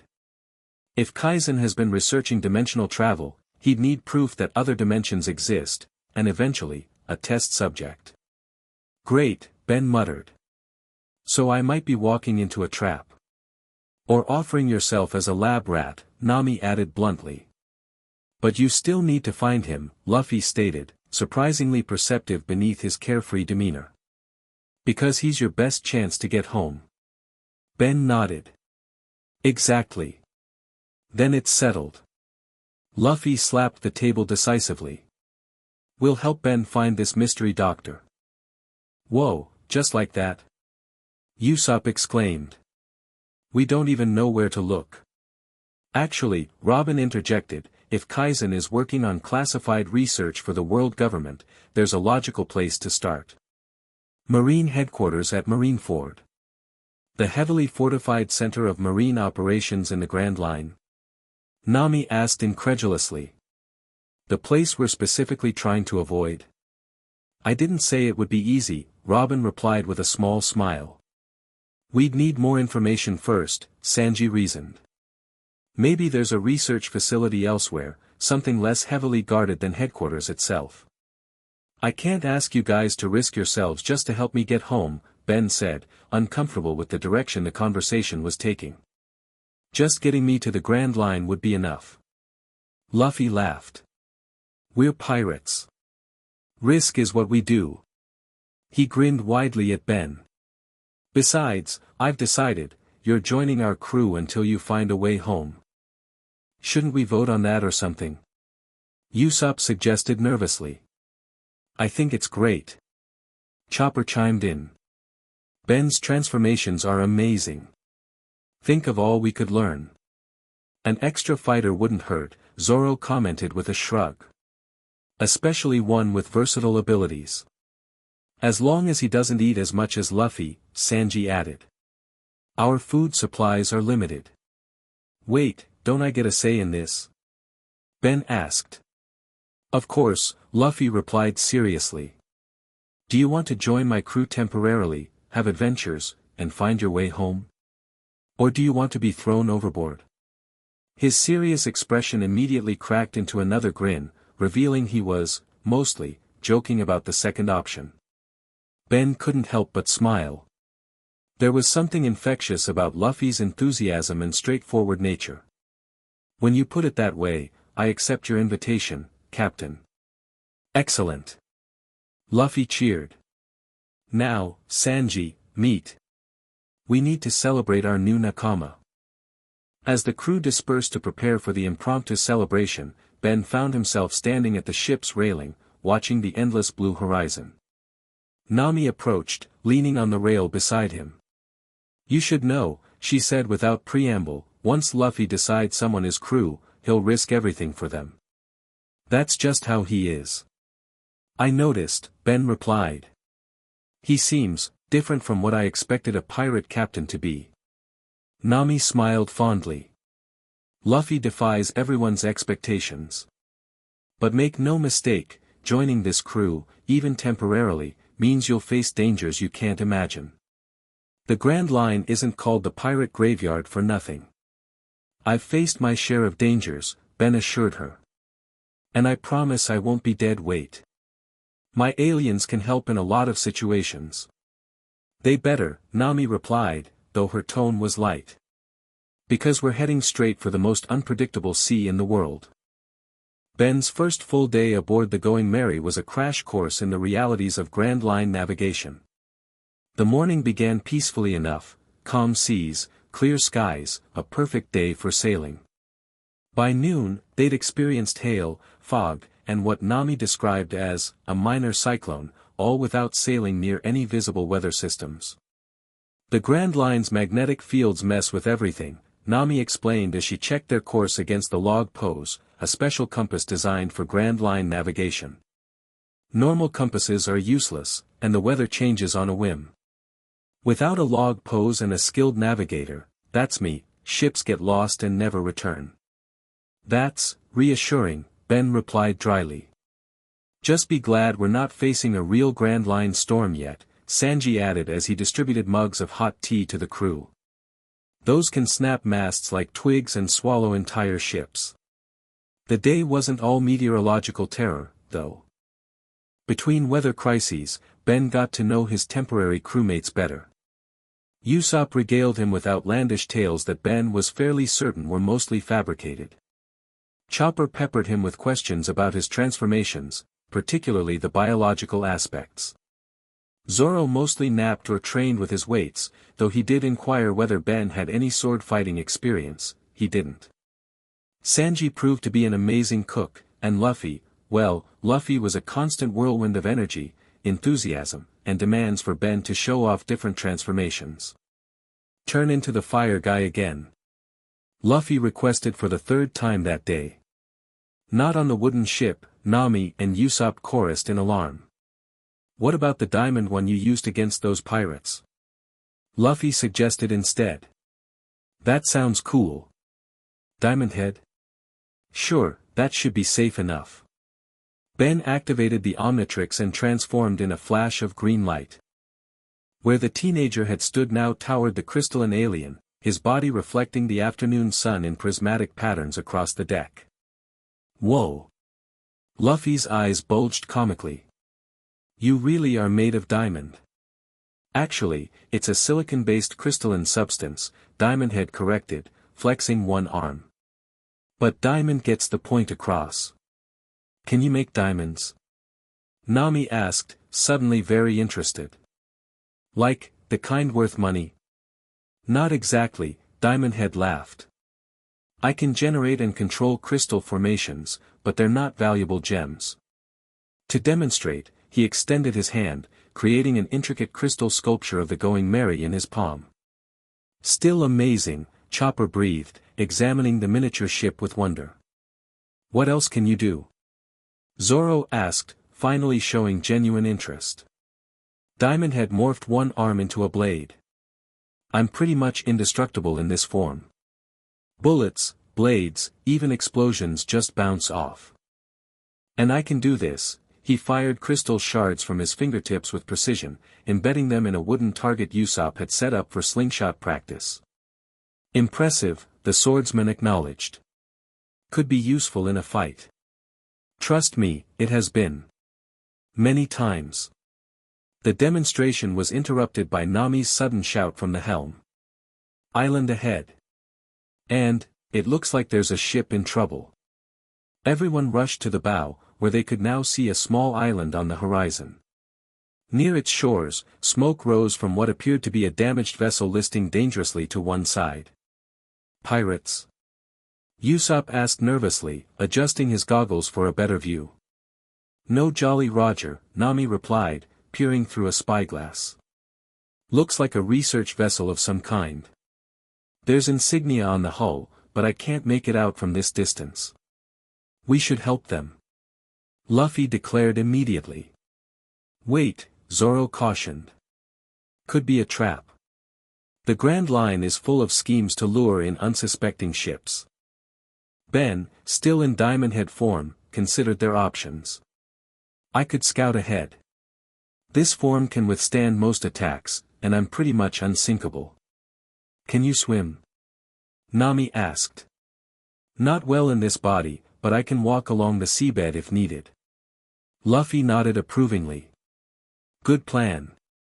Ben checks it out, then signals if it's safe. Diamond Head transformed back to Ben in a flash of red light. I'll need a form better suited for water travel. Give me a second. He activated the Omnitrix again, cycling through his options. Ripjaws would work, but visibility might be poor. Jet Ray can fly over for a better look, or maybe, just pick one already. Nami urged, watching the damaged ship continue to sink. Right. Jet Ray it is. Ben slapped down on the Omnitrix dial, transforming into the manta ray-like alien with incredible speed and agility in both air and water. I'll check it out and be right back. Jet Ray launched from the deck, streaking toward the damaged vessel at remarkable speed. As he approached, he could see the situation was indeed dire. The ship listed badly, half-flooded, with visible damage to its hull, perhaps from striking the rocky shoals surrounding the small island. More concerning was the insignia now visible on the ship's bow, a stylized seagull atop the letters, WG, that Ben recognized from his time in this world as the world government symbol. This was an official vessel, possibly even a marine research ship. Jet Ray circled lower, careful to remain high enough to avoid being an easy target if this was indeed a trap. He spotted several people on the rapidly tilting deck, some in what looked like white lab coats, others in more official-looking uniforms. They appeared to be genuinely in distress, gathering what supplies they could salvage as their vessel continued its slow descent into the depths. No immediate signs of a trap, but the government connection made Ben cautious. He circled back toward the Going Merry, landing on the deck and transforming back to human form. It's a world government research ship, Ben reported. Looks like they hit the rocks surrounding the island. The ship's going down, and there are maybe a dozen people aboard, some scientists, judging by the lab coats. The Straw Hats exchanged wary glances. Government scientists? Robin asked sharply. Did you see any identifying markers on their uniforms? Any indication of which division they might belong to? Ben shook his head. Nothing I recognized. Just standard white lab coats and the government insignia on the ship. This could be dangerous, Nami cautioned. Government personnel means potential connection to the Marines. They could be Marine spies, Zoro suggested, hand resting on his swords. Or they could be people who need help, Luffy countered. His expression had grown serious, something Ben hadn't seen much of until now. We can't just let them drown. Luffy's right, Sanji agreed. Whatever they are, we can't sail past people in trouble. We help them, Luffy decided firmly. But we stay careful. Ben, can you carry people from their ship to the island with that ray form? Jet Ray? Sure, but I can only take one or two at a time, depending on size. Start with that. Sanji, prepare the Mini Mary, we'll use it to help evacuate the rest. Zoro and I will stand ready in case this turns ugly. Luffy adjusted his straw hat with determination. Nami, get us closer, but keep enough distance that we can make a quick escape if needed. Ben was impressed by the sudden shift in dynamics. The usually carefree Luffy had transitioned seamlessly into a capable captain making tactical decisions. It was clear why this eclectic group followed him so loyally. As the Going Merry approached the damaged vessel, Ben transformed back into Jet Ray and launched toward the sinking ship. He landed on the tilting deck, startling the frantic scientists. What are you?" a gray-haired man in a lab coat stammered. "Rescue," Jet Ray replied simply. "Your ship's going down. My friends and I are here to help get you to that island." He nodded toward the nearby shore. "I can carry one of you at a time. Who's first?" The scientists exchanged uncertain glances, clearly wary of the strange red alien suddenly offering assistance. "We don't have time for debates," Jet Ray urged. "That ship could fully submerge any minute." Finally, a younger female scientist stepped forward. "I'll go first. Grab onto my shoulders and hold tight," Jet Ray instructed, crouching to make it easier. Once she had a secure grip, he launched carefully from the deck, flying toward the island shore where a small beach offered a landing spot. What are you?" the woman asked as they soared over the water. "Long story," Jet Ray replied. "Short version, I'm with the Straw Hat Pirates, and we're trying to help." "Pirates?" Her grip tightened nervously. "But you're saving us?" "Not all pirates fit the stereotype," Jet Ray said as they descended toward the beach. "At least, not these pirates." After depositing the scientist safely on shore, Jet Ray returned to the sinking vessel for another passenger. Meanwhile, the Mini Mary, a small auxiliary boat from the Going Merry, approached with Sanji at the helm, ready to evacuate more people. Over the next 20 minutes, Ben made multiple trips, transporting scientists to safety while the Mini Mary carried others. The research vessel sank lower with each passing minute, but they managed to evacuate everyone before it finally slipped beneath the waves, leaving only bubbles and floating debris. On the beach, the rescued scientists huddled together, watching warily as the Straw Hat Pirates gathered salvaged supplies from the Mini Mary. Ben, having returned to human form after the last rescue, approached the group alongside Luffy. "Is everyone accounted for?" Ben asked the gray-haired man who seemed to be the leader. "Yes, thanks to your intervention," the man replied, his initial fear giving way to curiosity. "I must admit, I've never seen a devil fruit power quite like yours.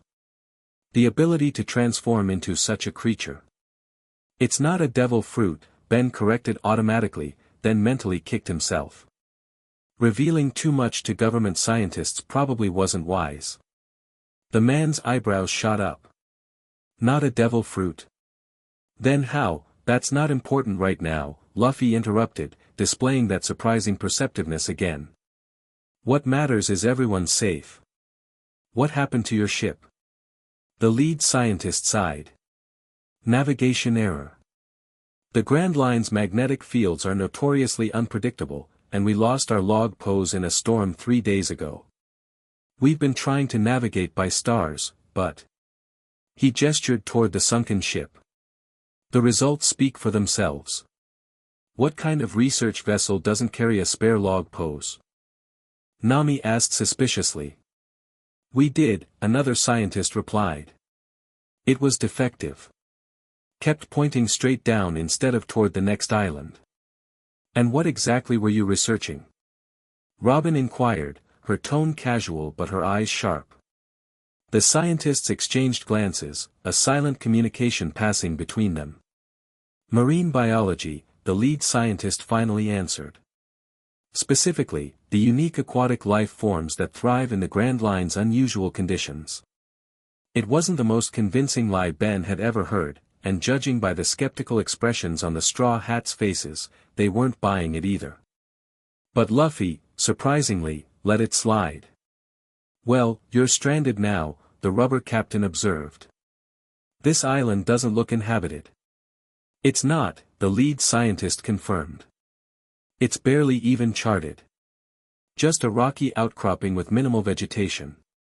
Our emergency beacon was activated before the ship went down, but it could be days before anyone responds."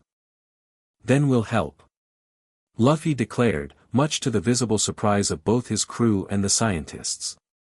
"We can take you to the next island with a marine presence." "Luffy!" Nami hissed, pulling her captain aside. The rest of the crew huddled around them, and Ben joined the impromptu conference. Are you crazy? They work for the world government. Taking them anywhere means walking straight into Marine custody. We can't leave them here to die, Luffy replied stubbornly. They have an emergency beacon, Zoro pointed out. Someone will come for them eventually. But, eventually, could mean days of exposure, Chopper worried. Some of them are elderly, and they have limited supplies. Ben weighed in. What if we drop them at the next island, but not at a marine base? Just get them to civilization and let them contact their people themselves. Luffy nodded approvingly. Good idea, Ben. We help without getting caught. I still don't like it, Nami grumbled. Government scientists give me the creeps. There's something else, Robin said quietly. Did anyone else notice the equipment they salvaged? Those aren't marine biology tools. They look more like physics and dimensional research instruments. Ben's heart skipped a beat. Dimensional research? You think they could be working with Kaizen? It's possible, Robin acknowledged. Which means this could be an opportunity to gather information about your mysterious scientist. Or it could be a trap, Usopp whispered anxiously. What if they recognize Ben from some report? What if they've been looking for someone like him? The crew fell silent, considering the possibilities.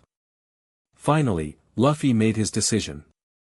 We help them, but we stay careful. Ben, maybe don't transform again around them. And nobody mentions why we're looking for Kaizen. He looked each crew member in the eye. Agreed? Reluctant nods all around. With the decision made, they returned to the stranded scientists.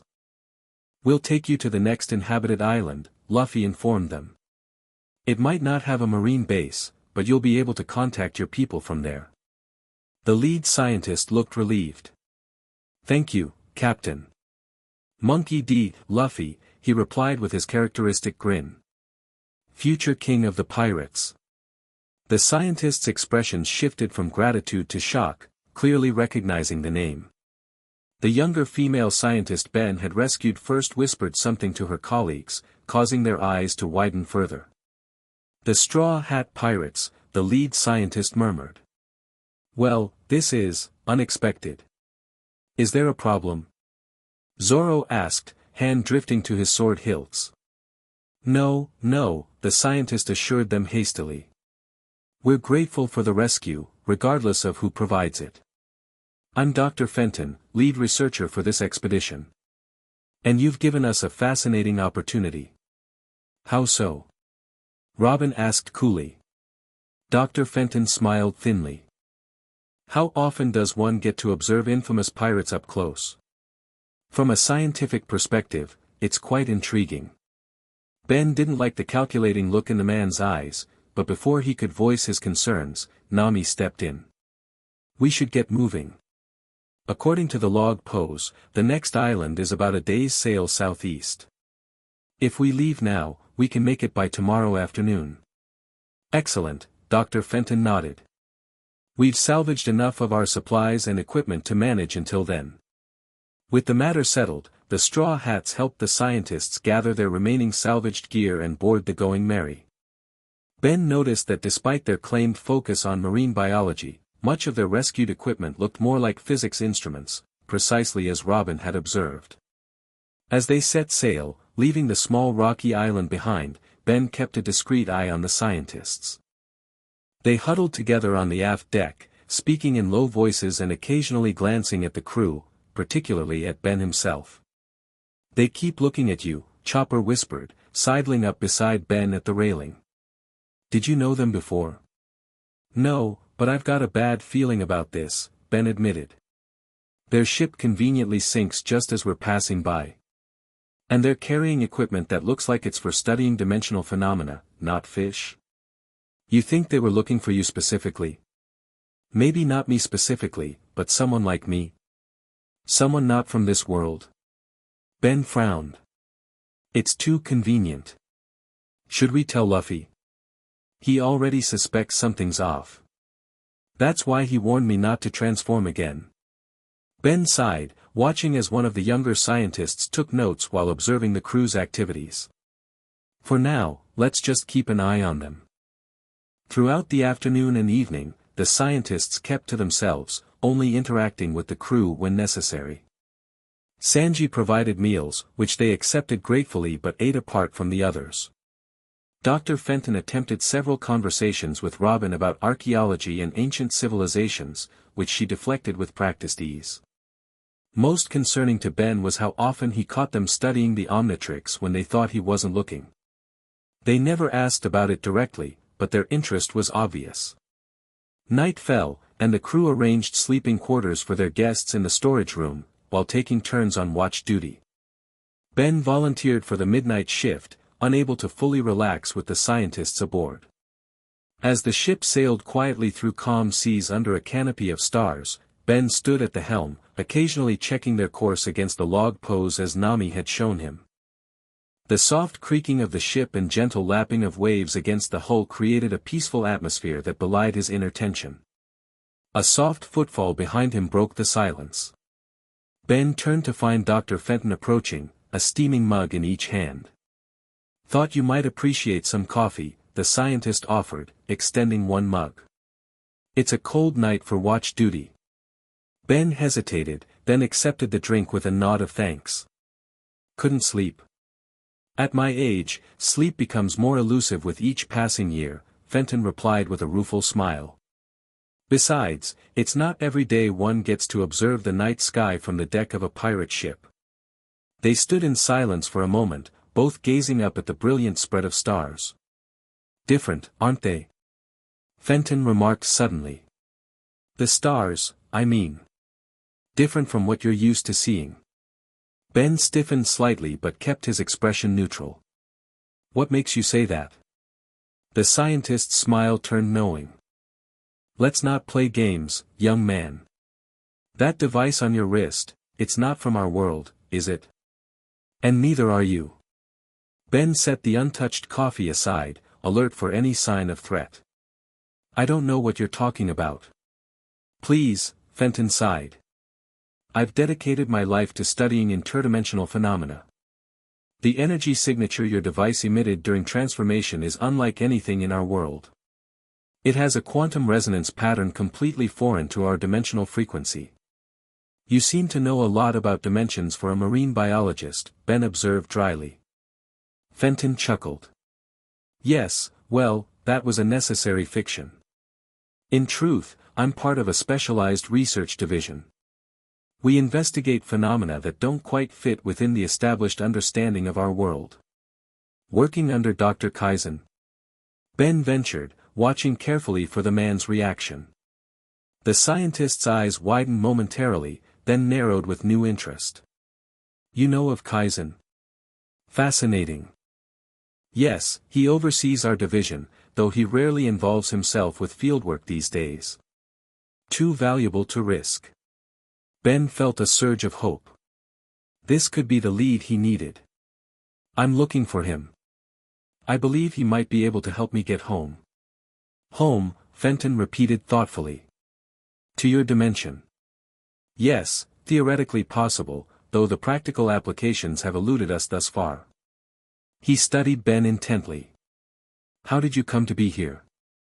"A natural phenomenon, or another being from my world sent me here," Ben explained, deciding limited honesty might yield more information. "Someone with technology for crossing dimensions." "Incredible," Fenton breathed. "And this device," he gestured to the Omnitrix, "it allows you to transform into various extraterrestrial species from your dimension?" Ben nodded cautiously. "Something like that. You must understand how valuable this information is." Fenton leaned closer, his voice dropping to an eager whisper. "If you were to come with us, work with our research division directly, Kaizen himself would oversee your case. We could study the interdimensional properties of your device, and in return, help you find a way home." The offer was tempting, exactly what Ben had been hoping for. Yet something in the scientist's too eager expression gave him pause. "And I'd be free to leave once you figured out how to send me back?" Ben asked skeptically. Fenton hesitated just a fraction too long. Of course. The world government is not in the business of imprisoning interdimensional visitors.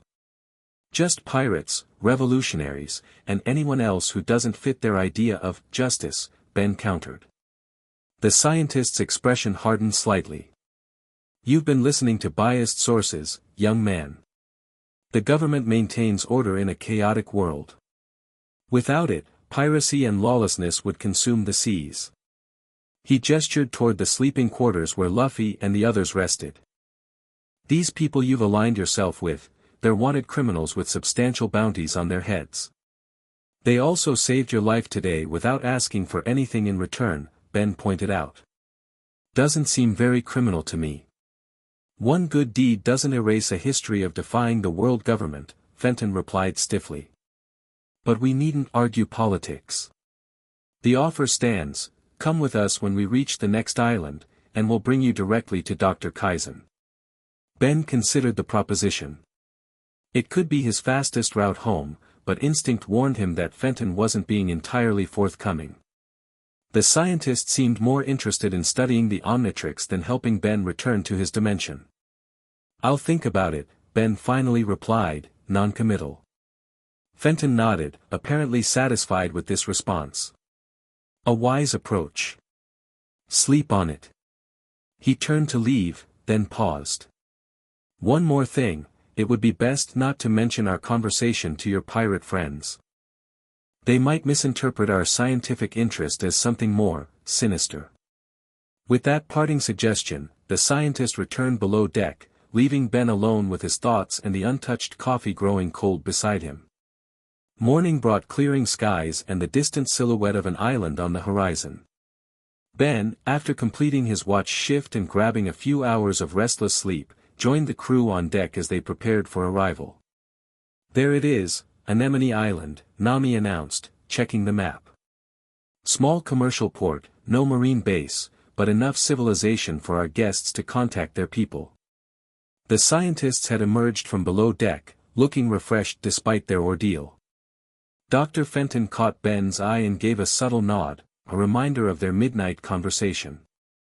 As the Going Merry approached the harbor, Luffy pulled Ben aside. Something feels off, the captain muttered, unusually serious. These science guys keep watching you and whispering. You noticed too. Ben wasn't entirely surprised. For all his apparent simplicity, Luffy had sharp instincts. Dr. Fenton approached me last night. He knows I'm not from this world, and he offered to take me to Kaizen. Luffy's eyes widened. Really? That's what you wanted? Yeah, but I don't trust him. He seems more interested in studying the Omnitrix than helping me get home. The pirate captain nodded sagely. Trust your gut. Mine says these guys are trouble. He glanced at the approaching island. We'll drop them at the port, but stay alert. If anything happens, he punched his palm for emphasis. Got it, Ben agreed. Thanks, Luffy. As the ship docked at Anemone Island's modest harbor, the scientists gathered their salvaged equipment, preparing to disembark. Dr. Fenton approached Ben one final time. Have you considered my offer? He asked quietly. I have, Ben replied. And I appreciate it, but I think I'll find my own way to Dr. Kaizen. Disappointment and something harder flashed across Fenton's features. That's unfortunate. I had hoped you'd see the value in scientific cooperation. He glanced around to ensure none of the straw hats were within earshot. I should warn you, now that we've confirmed the existence of interdimensional travelers, the world government will take a keen interest. They'll be looking for you. Is that a threat? Ben asked, keeping his voice level. Merely an observation, Fenton replied smoothly. The seas are vast, but information travels quickly. Especially information about a young man who can transform into extraordinary creatures. He extended his hand. Should you reconsider, ask for me at any marine facility. Dr. Nevin Fenton, Dimensional Research Division. Ben reluctantly shook the offered hand. I'll keep that in mind. The scientists disembarked with formal thanks to Luffy and the crew for the rescue and transport.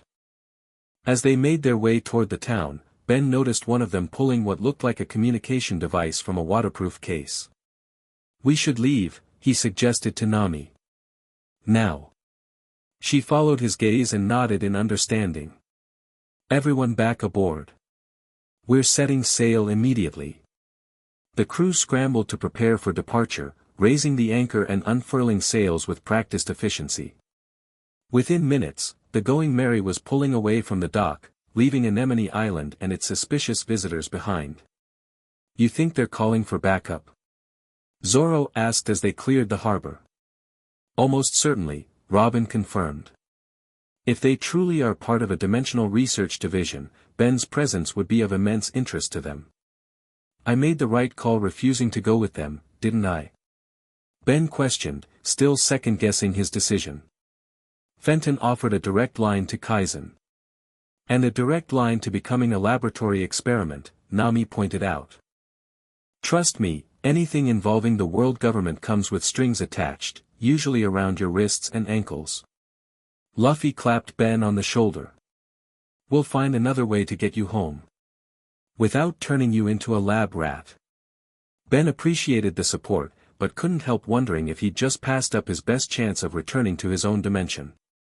Still, his hero instincts had saved him from plenty of traps before, no reason to start doubting them now. "So what's the plan?" he asked. "If the government is going to be looking for me, where can we go?" "Deeper into the Grand Line," Robin suggested. "Where marine presence thins and other powers hold sway."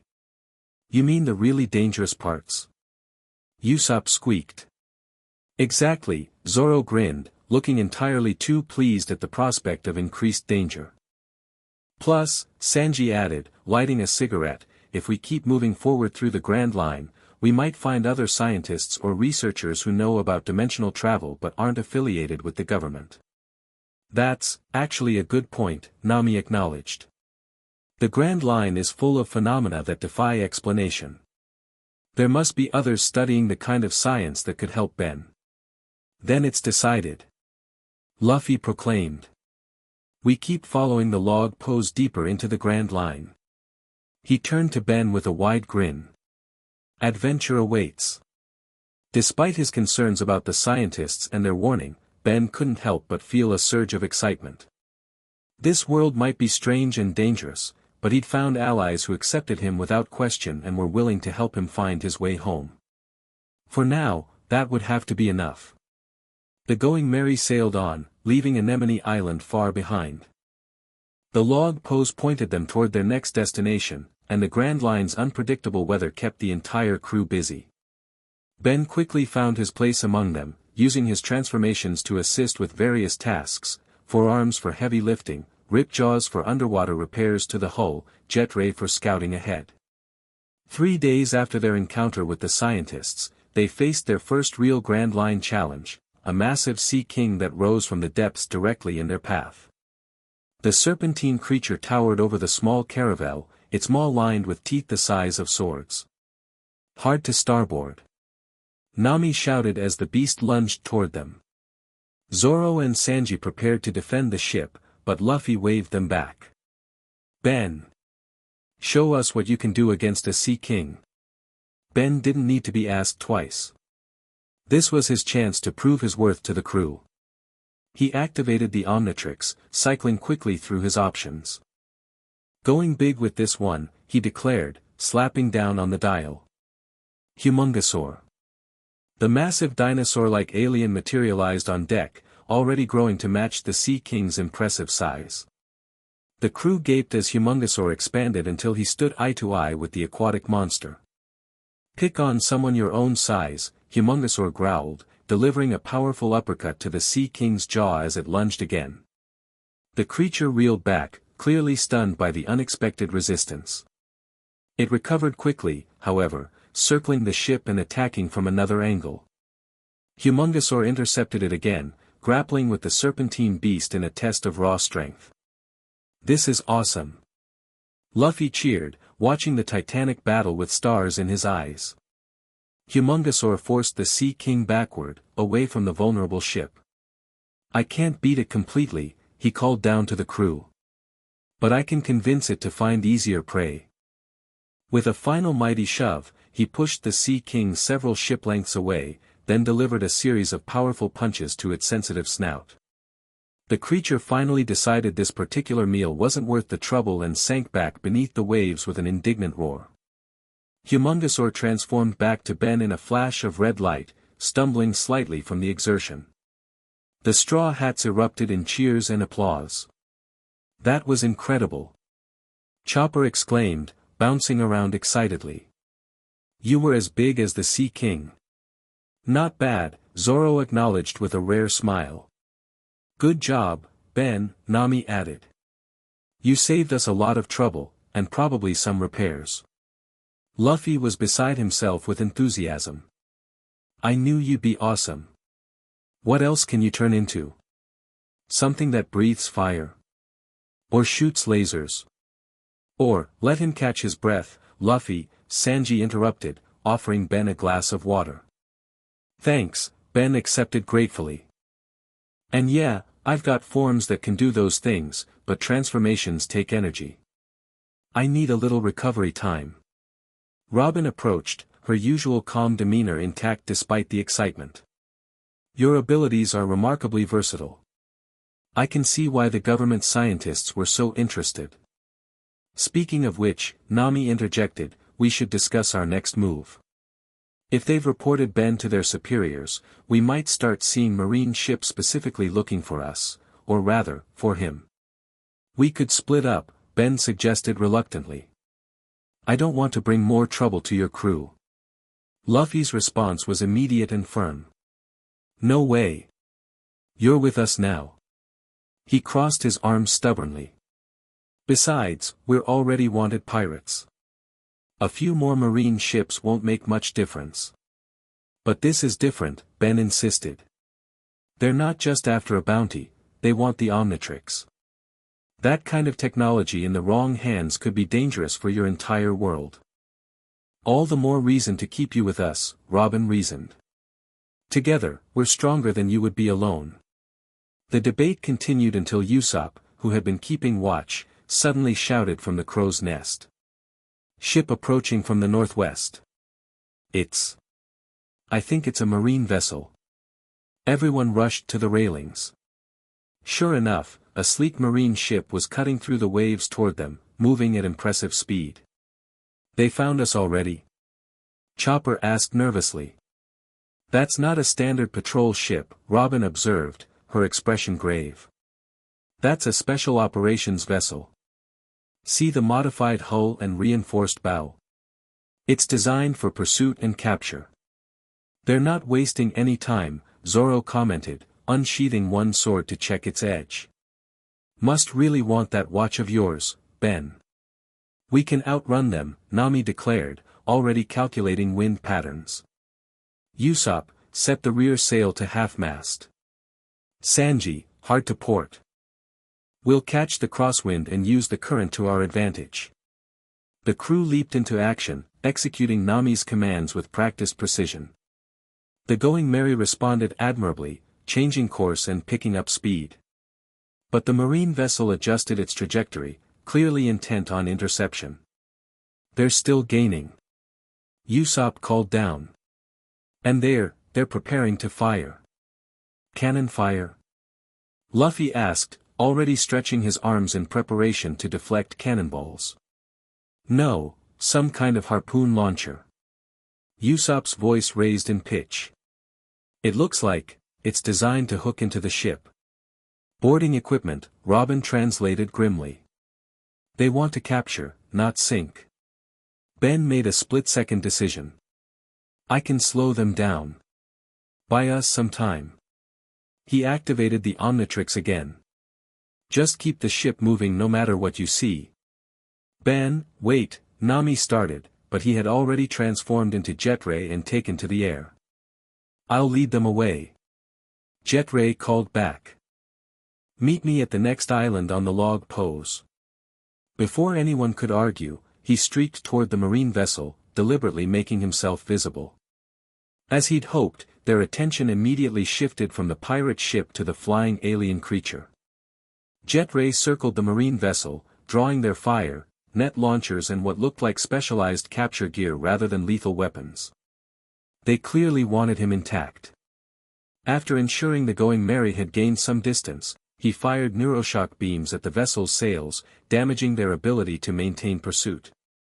That should slow them down, Jet Ray muttered, preparing to rejoin the Straw Hats. He didn't see the specialized projectile until it was too late.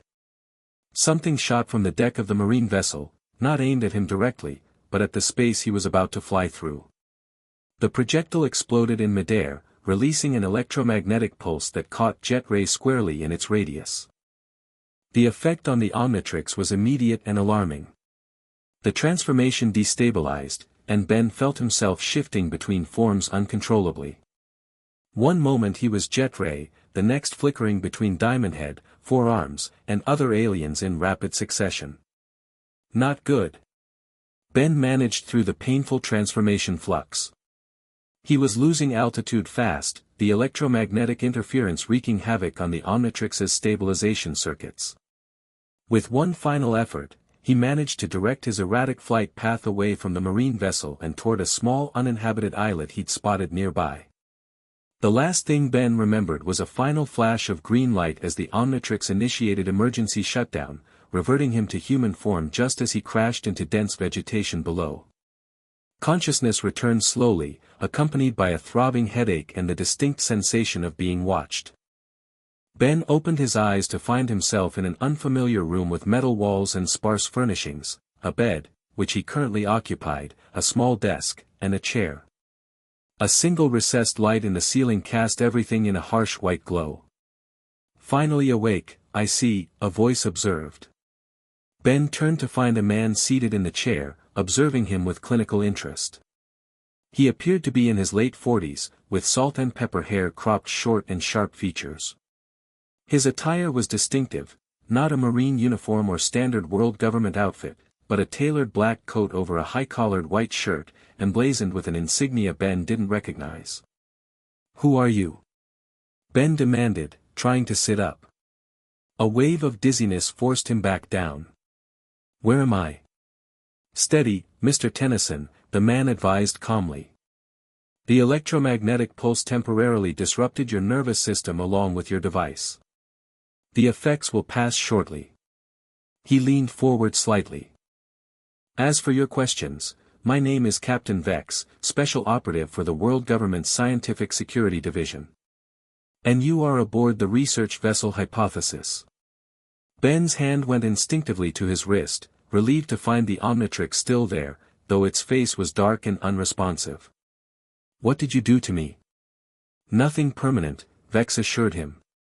"The EMP was calibrated specifically to disrupt transformation technology without causing lasting damage. Your device should reset within a few hours."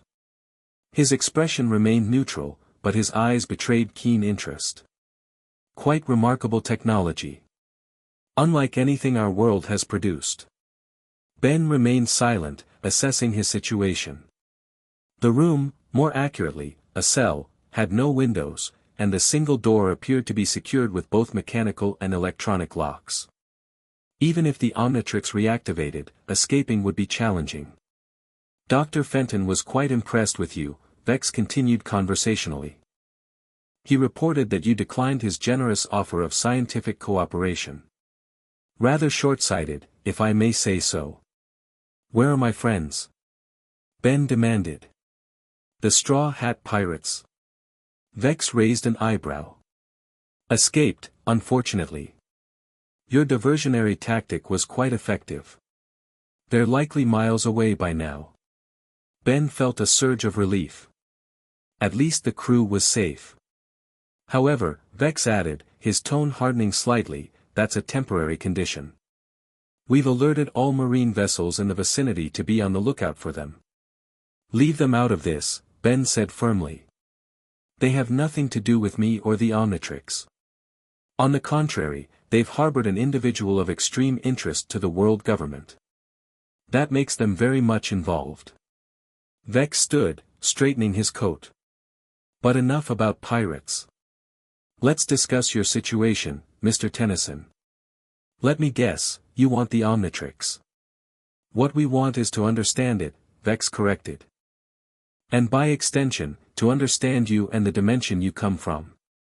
Dr. Kaizen has been theorizing about parallel worlds for decades. You're the proof he's been seeking.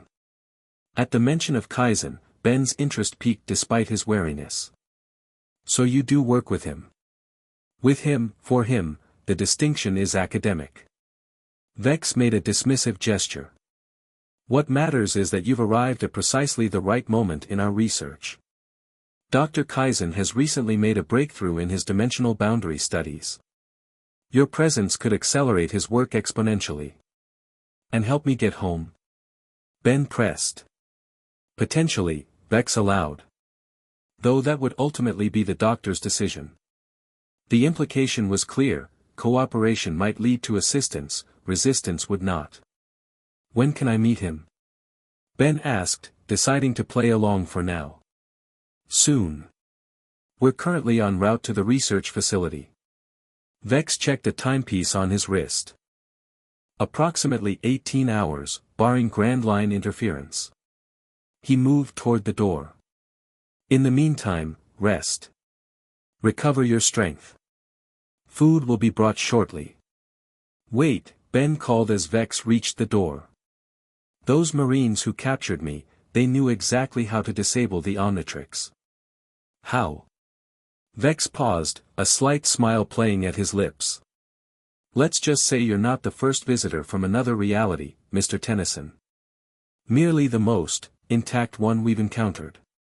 With that cryptic statement, he exited, the door sliding shut and locks engaging automatically behind him.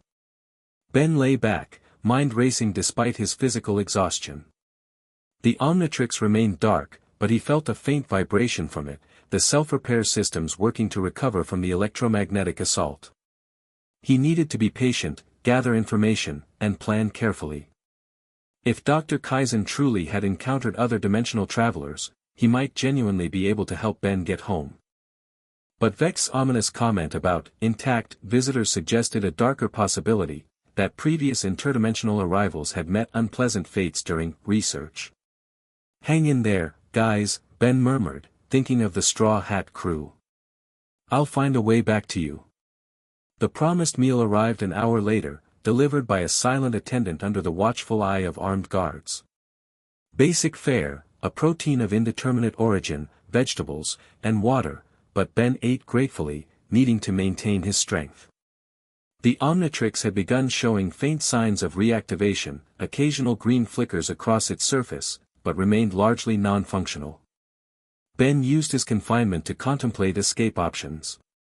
The cell was clearly designed to hold powered individuals, reinforced walls, multiple security systems, constant surveillance from a small camera in the corner. Even with the Omnitrix at full capacity, breaking out would require perfect timing and a bit of luck.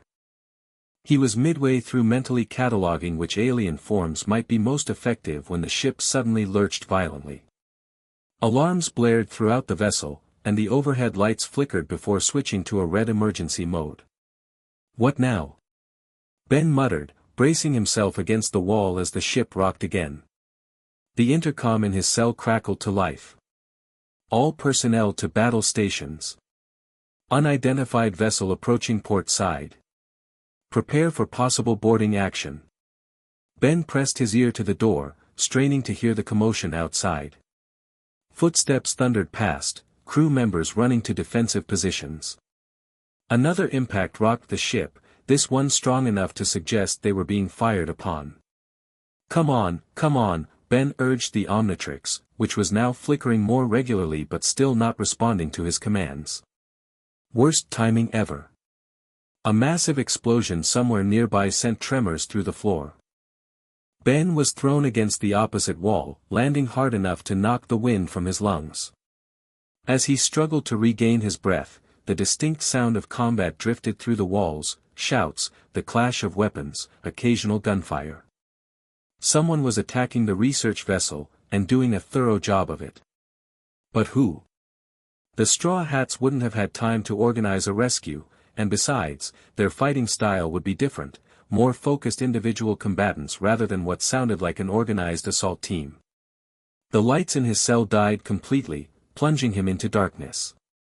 A moment later, emergency backups provided dim illumination. More significantly, Ben heard the electronic locks on his door disengage. The security system had failed. "Now's my chance," he muttered, pushing against the door. It didn't budge completely but gave enough to suggest the mechanical locks remained engaged but might be susceptible to force. Ben threw his shoulder against the door repeatedly, ignoring the pain. After several attempts, he felt something give way. One final effort, and the door scraped open just enough for him to squeeze through into the corridor beyond. The hallway was in chaos, emergency lighting casting everything in eerie red shadows, sprinkler systems activated in some sections, and the distant sounds of fighting growing closer. Ben oriented himself, trying to determine the quickest path to the exterior deck. If he could reach open air, his chances of escape would improve dramatically, especially if the Omnitrix decided to cooperate. He moved cautiously down the corridor, encountering no resistance. The crew was apparently too busy with whatever force was attacking to worry about one escaped prisoner. At an intersection, Ben hesitated, uncertain which way would lead outward. A sudden explosion from the left passageway made the decision for him. Ben ducked right, pressing himself against the wall as debris scattered past. Through the smoke, figures emerged, not the uniformed crew of the research vessel, but men and women in distinctive clothing that immediately marked them as pirates. Their leader, a tall woman with short silver hair and a scar running from temple to jaw, spotted Ben immediately. She raised her hand, and her companions leveled various weapons at him. "Identify yourself," she commanded, her voice carrying authority despite its softness. "I'm a prisoner," Ben replied quickly. "They captured me because of unusual abilities." The woman's eyes narrowed, then flicked to the Omnitrix on his wrist. Recognition dawned in her expression. "The shapeshifter," she stated rather than asked. "You match the description. You know about me. Information travels fast in certain circles." She lowered her hand, and her crew similarly lowered their weapons. "I'm Captain Lyra of the Silver Phantom Pirates. We've been tracking this research vessel for months. Are you here to rescue me?" Ben asked, confused by this turn of events. Lyra laughed shortly. "Not specifically, though it seems our goals align. We're here for research data the government has been collecting on Devil Fruit Awakening. Your presence is a fortunate coincidence." Another explosion rocked the ship. Lyra steadied herself against the wall, then gestured down the corridor. "If you're looking to escape, the quickest route to the deck is through the laboratory section, 2 levels up. We've cleared most of the resistance between here and there." Ben hesitated. These weren't the Straw Hats, but they were currently his best chance of getting off this ship. "Thanks for the tip. One more thing," Lyra called as he turned to leave. "If you encounter Captain Vex, be wary. He possesses the Null fruit, the ability to temporarily nullify other powers. Even your unusual transformations might be affected." That explained how they'd known exactly how to disable the Omnitrix. "I'll keep that in mind." Ben navigated through the damaged vessel, following Lyra's directions. The research ship was in disarray, with crew members either engaged in defending against the pirate assault or attempting to secure valuable equipment and data. He encountered minimal resistance, most security personnel having been drawn to the main battle. The laboratory section was immediately recognizable, sterile white environments filled with advanced equipment. Some of it resembled technology from his own world, while other devices were completely foreign. Ben moved quickly through the area, searching for stairs or an elevator to the upper deck. In one lab, something caught his eye that made him stop short. A transparent containment unit held what appeared to be a fragment of crystalline material that glowed with an unearthly light. Something about its energy signature felt familiar, resonating with the Omnitrix in a way Ben couldn't quite define. Acting on instinct, he approached the containment unit. As he drew near, the Omnitrix's flickering increased, changing from occasional green pulses to a more steady glow. The crystalline fragments similarly brightened, as if responding to the Omnitrix's presence. Interesting reaction, a voice observed from behind him. Ben whirled to find Captain Vex standing in the laboratory doorway, looking remarkably composed despite the chaos engulfing his ship. The dimensional fragment recognizes your device, Vex continued, stepping into the lab. Not surprising, given they likely share an extradimensional origin. What is that thing? Ben demanded, glancing. Something went wrong with this response, please try again. Move on to the next chapter. The end. Thank you for watching this video. Please be sure to subscribe to our channel and like this video.